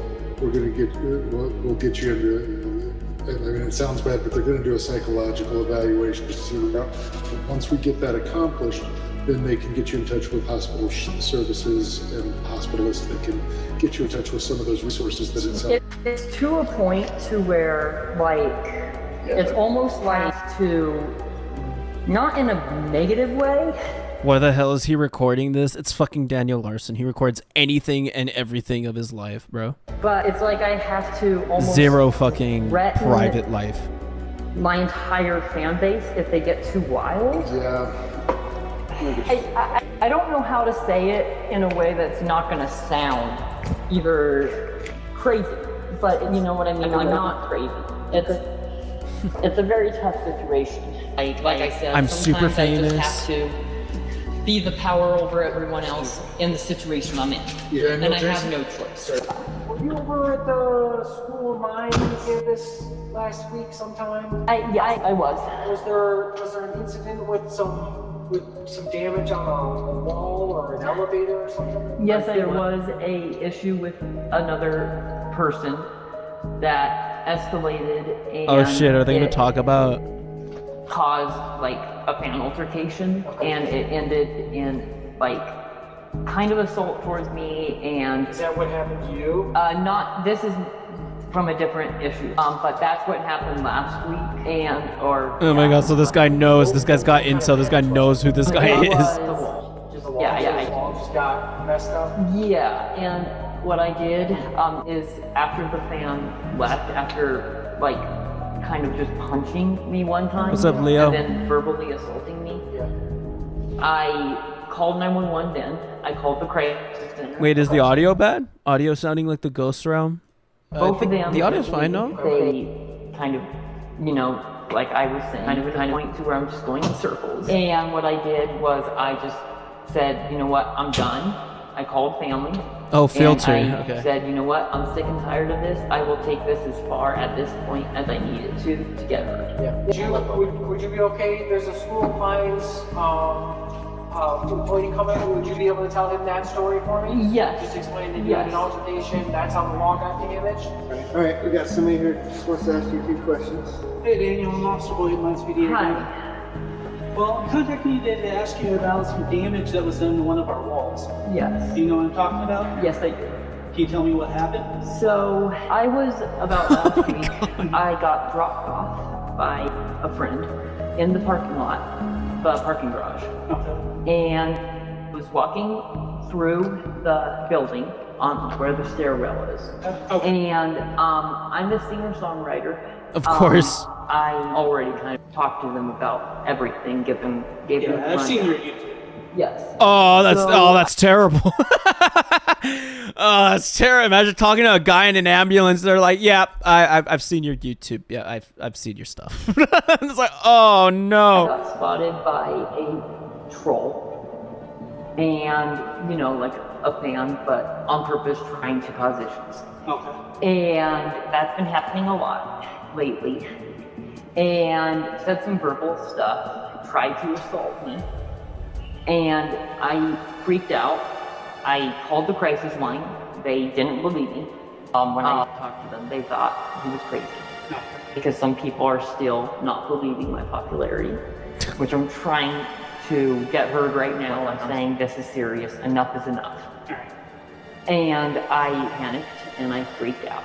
And I decided I was going to kill Bill. And so that was me, and I did that out of fear. And at the time, what I was thinking in my mind was like, I really don't care right now what happens, because I've had enough with the trolling, I've had enough with what is going on.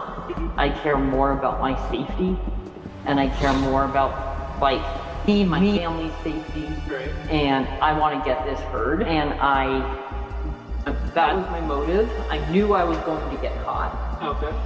I knew the consequence. I'm sorry.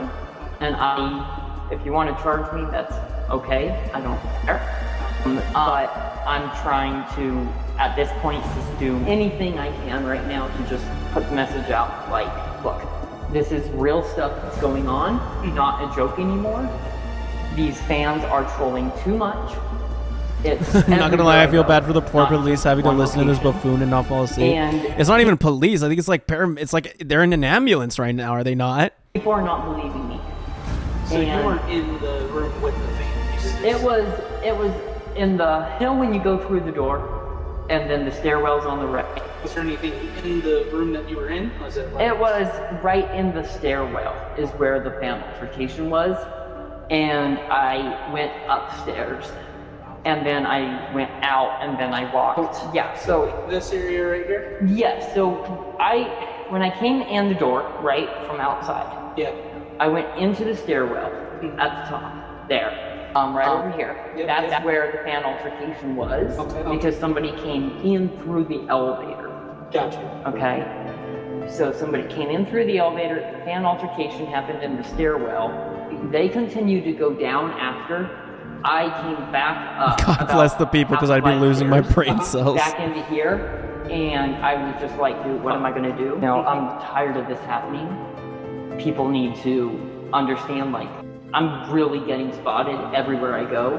I'm just that famous. I need to get to a point to where I am safe from these altercations. So you kind of freaked out? And I freaked out, going like, I need to get this heard. I freaked out, and I kicked the hole. So, I mean, I understand, and, you know, I just wanted to see what's the deal with the wall. All right, so I'll write you a ticket for the criminal mischief, but I'm gonna let the children help you, right? Because it's more important right now. So I'll ask them where they're going, and then I'll just meet you up there, okay? Yeah, and I will Negative also, aura from this guy. That's what I'm saying, bro. So I'll send you a ticket. It's like a $500 damage thing, right? And so, you know, I can understand freaking out because of the fans and all. Does your body cam record as well? Okay. Can you also help with trying to Can you send me that body cam footage potentially? I want to make it into a YouTube video. Get this issue as well out there any way you can, or I can't get it out anywhere. It just goes to a report. Okay, I'm going to help like that into a report and say that. You think I can get that report? Like a real issue, and that like I am starting to fear for my life to some degree. And like earlier today, I literally had to make videos going like, I will do anything to where this will go to Supreme Court if it has to, and I will do something if I have to get it to Supreme Court. Like that is not good if I have to do something like that. You know what I mean? Yeah. Of that severity of a level. Daniel abruptly ended the live stream while he was still in the ambulance talking to officers.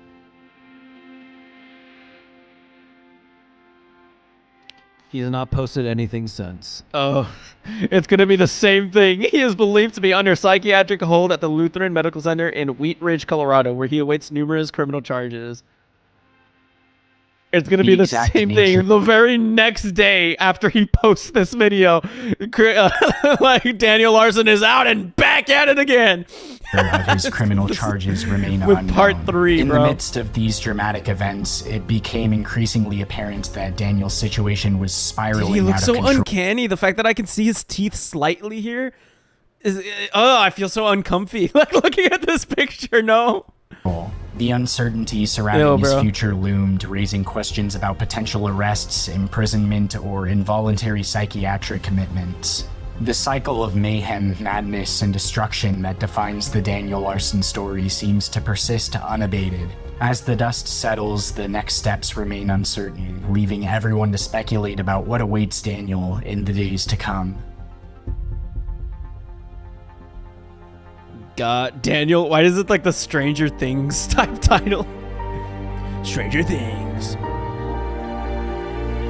There's an NPC with When a I first aura. made the Daniel Larson documentary, I had honestly hoped that would be it. I'd honestly hoped that after once again losing his phone, getting arrested, and being hospitalized, that Daniel would remain offline for a good amount of time for the betterment of himself and seemingly everyone who has ever crossed paths with him. Although it seems strange and, in a way, almost outright cruel to wish for the complete and total disappearance of a human being from the public eye, Not cruel. you just don't get stories like Daniel Larson. He's one of a kind, a person whose story is so nuanced, He's taking a complex, and selfie with the person he's doing like the famous person. No pictures, please.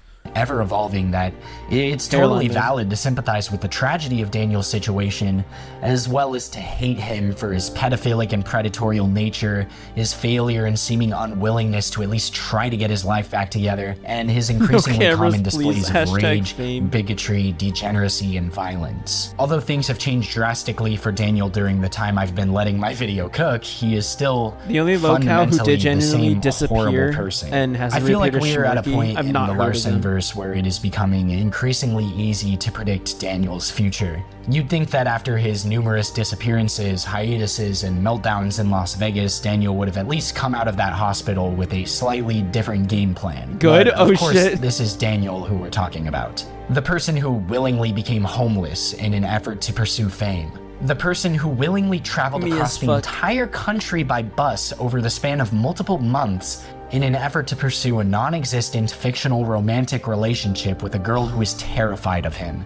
The person who screams racial slurs at people in the name of quote-unquote self-defense after being caught trespassing on private property. The person who's time after time again let fake managers and trolls essentially completely manipulate his life, all while acknowledging that they were never real and that they never will be. The person who lied about his own personal information to an adoption agency so he could buy a quote-unquote guard dog that wouldn't have had reliable access to food or water and would likely have been subject to is the most crazy what type of abuse. It's like, I why said in would my you last think to video get a about Sammy dog? Classic Sonic fan that the hallmark of a lolcow is their complete and total Like, inability you're to learn homeless. from You're their not past giving that dog a mistakes. home. Sammy recognized almost right away the detrimental impacts that social media was having on his mental health, and did the right thing by taking a much-needed break. And when he came back, he rebranded, making his content more relatable and shifting his persona from the content that made him a lolcow into one of a more mature, intelligent, and socially grown person. The thing is with Daniel is that he falls directly into this trope of never learning from his past mistakes. Early on from his childhood, the signs were there that the cause behind Daniel's behavior was or is likely rooted from the adult figures in his life enabling it. Glimpses of his early life from when he would paint on the walls of his grandma's home and be rewarded with M&Ms for the it. hairline was Jover since he was a kid. Unfortunate. All the way to when he would allegedly physically abuse his parents can be seen in his current behavior. When Daniel is given money and donations to his Cameo or Cash App, he views it as a reward. A reward for his online presence, the one singular thing that to him validates and represents his entire existence. But to understand the problem with this, we have to understand that Daniel's online presence is the very reason he turned into such a monster. His online presence to everyone except him is defined by his disgusting interactions with underage girls, his violent outbursts and tendencies, and his Low-key, if you squint while seeing this, you see the entity from the Mandela catalog, right? Like if you squint a little bit while looking at this, it's like the something from the Mandela catalog. I don't know what it's called, but you guys know what I'm talking about. The guy like the hoodie. Freakishly demented appearance. Nobody takes him seriously. And although he may not think so on the surface, to Daniel, deep down, all publicity is good publicity. No matter what he does, as long as it gets attention, he will be rewarded for it. He does what he does because he thinks that whatever gets him the most attention is what will get him a bigger reward. Except any normal person knows that that isn't how it fucking works. No. Daniel's erratic public meltdowns are the reason he hasn't lived in a home since last year. They're the reason he will likely die on the streets. Sure, he may be making a little bit more money now due to Cameo, but what does Daniel Larson spend his money on? Surely not his unpaid hospital bills from his countless visits due to his rapidly declining health. Surely not medication to treat his mental illnesses or products to treat his skin condition while living on the streets. Just like last time, Daniel prefers to waste all of his money that could be going towards things that would ultimately benefit his life on stuff like stocks, baseball games, concerts, and fancy meals at expensive restaurants. So, what's the consensus? Too much has changed. Yeah, so much and riz in at this the picture. same time, weirdly enough, not enough has changed. Many would argue it's way past too late for Daniel to get back up on his feet, start making wiser investments, and look for housing again. And unfortunately, I tend to agree. Daniel Larson's situation has changed, but not for the better. And that's why Daniel as a person will never change. The last time I ended the video off with the sentiment that Daniel's future was uncertain and that there was no real way for us to really see where his story would go next. Would he be arrested again, imprisoned, killed? Well, now I can say that this isn't the last we'll be seeing of Daniel Larson, because at this point, his plot armor is too thick for him to be at risk of permanently disappearing anytime soon. No matter how many more least he's a week little or self-aware month-long about it. hiatuses, Daniel Larson and his antics will forever and always remain documented on the internet. And it shows that his ever-evolving story isn't going to stop, at least not for a while. Thank you so much for watching, and I hope to see you all in the next installment, if that day ever comes. Finn. Huge. Good video. Good video, guys. That was hype. But god damn. God damn.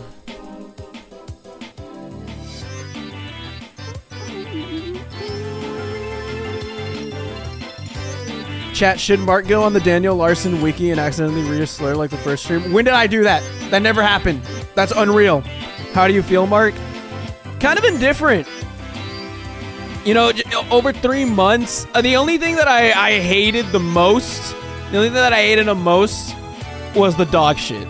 I think the dog shit was like, come on, man. like, why would you get a, like, the whole point of adopting a dog or adopting a pet is to, like, give that pet a home, right? And then, like, we just allowed a homeless person to adopt the pet? Like, what? Like, that's such, like, I don't know who to blame. Like, should we blame the fucking, the adoption center? Because, like, how does he get away with that? Like, I feel like you should, before you adopt a pet, you should be able to provide, like, an address or something, right? But at least the dog had a happy end, of course, yeah. Also, so crazy that, the, like, whoever found the dog was able to just grab it and just leave. Oh, that pedo shit is unmatched to the dog shit. True. Yeah. He is a pedophile. I've already said that. But that was more just like all of part 1 of the doc. Part 2 was more like just like more insanity shit. Like he came back. Also like the regular ass like gas station people having to deal with his shit. It's like so many regular ass people just having to deal with him. It's like, why? Oh, the Falcon Punch part was funny though. That Falcon Punch was funny. It's like, and then he stops and the guy just puts up the hand. Stop. And it stopped him in his tracks completely. That was funny as well. But boys, the NFL starts. Oh my God! Quick little thing that I need. A quick little thing that I need to tell you guys about real quick. That I'm feeling a little bit suicidal about. So the NFL came back yesterday. For those of you guys that don't like know the NFL or like the NFL, whatever. Let me talk my shit for a little bit. It was the Ravens versus the Kansas City Chiefs, and I have Mark Andrews on my team, and he's the tight end for the Kansas City Chiefs, and I wanted him to play good. He was projected to get 13.1 points in fantasy, and look at what he got me. He got me 3.4, and I am now currently projected to lose. I'm currently projected to lose this game.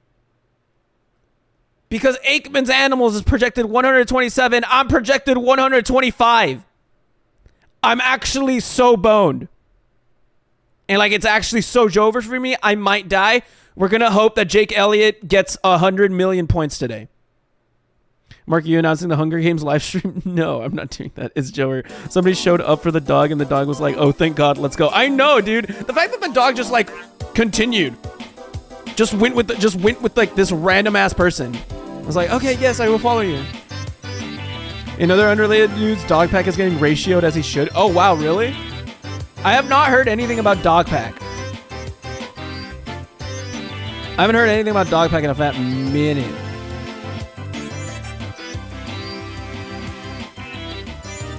Ooh, there's new Resident Evil. There's new Silent Hill 2 remake gameplay.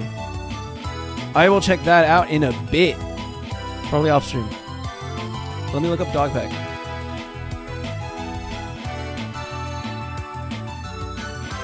Mr. Beast's secret CEO. What? This is 9 days ago. I haven't watched it either. To be fair, the whole like what's it called? The whole like Dogpack shit has been kind of like been overshadowed. People aren't really caring anymore. The thing that I do find very shitty is the fact that like Mr. Beast has yet to like respond to anything. Bro kept saying info without clarifying anything. Yeah, I haven't kept up with Dogpack. To be fair, the only thing that I still find completely shitty is the fact that Mr. Beast hasn't said shit, like at all. Like if you go to Mr. Beast's like Twitter, no, zero response like at all since fucking July, which is like so insane. No response since July, and it's like, but he keeps posting. Like if you go to YouTube, he's still posting. So it's like, come on, man. But yeah. Hey boys, I think I'm gonna call it a stream. It was an epic multi-stream. I hope what's it called? The stream on Twitch was fine. I hope it wasn't ugly or whatever. Everything looked fine, and I'm assuming YouTube stream was all right as well. I also hope you guys like how the chat looks now. New chat. I think new chat looks pretty. It looked okay, really? Well, it's because like I'm kind of limited on bitrate for Twitch. So Twitch is on 8,000 bitrate, but YouTube's on 13K. The colors are nice. I do like how the chat looks. Like you can also see like who's like this is from Twitch, this is from YouTube. Like you can see like where people are from. You guys also have colors and shit. Like that's cool. I think that's neat. But yeah, appreciate you guys a ton. You guys are awesome. Have a good night, guys. Appreciate you guys being a part of the stream. I will be live on Monday. I'll be back to like streaming more. Also, because of your size on Twitch, it's only on 1080. It can't go lower. Yeah. Oh, it only streams at source. Oh wow, that's so shitty. Oh well, I'm so sorry. Yeah, you're forced to like look at it at source. Alrighty. Well, I'll see you all around. Appreciate you guys. I'll be around Monday. I'll be back to like streaming consistently. I'm so sorry for like the break of like a week or so. I'll be back to streaming consistently now. Bye guys. Bye bye. Bye Jordan Ben. Bye Boo. Bye Swimmy. Bye Sam Muxus. Appreciate you. I saw your what's it called? Your Shadow the Hedgehog. It looks awesome. Bye Edgy. Bye y'all. Bye bye. Bye Matthew. Wherever he is. The freak. Bye bye. Bye bye. Bye bye.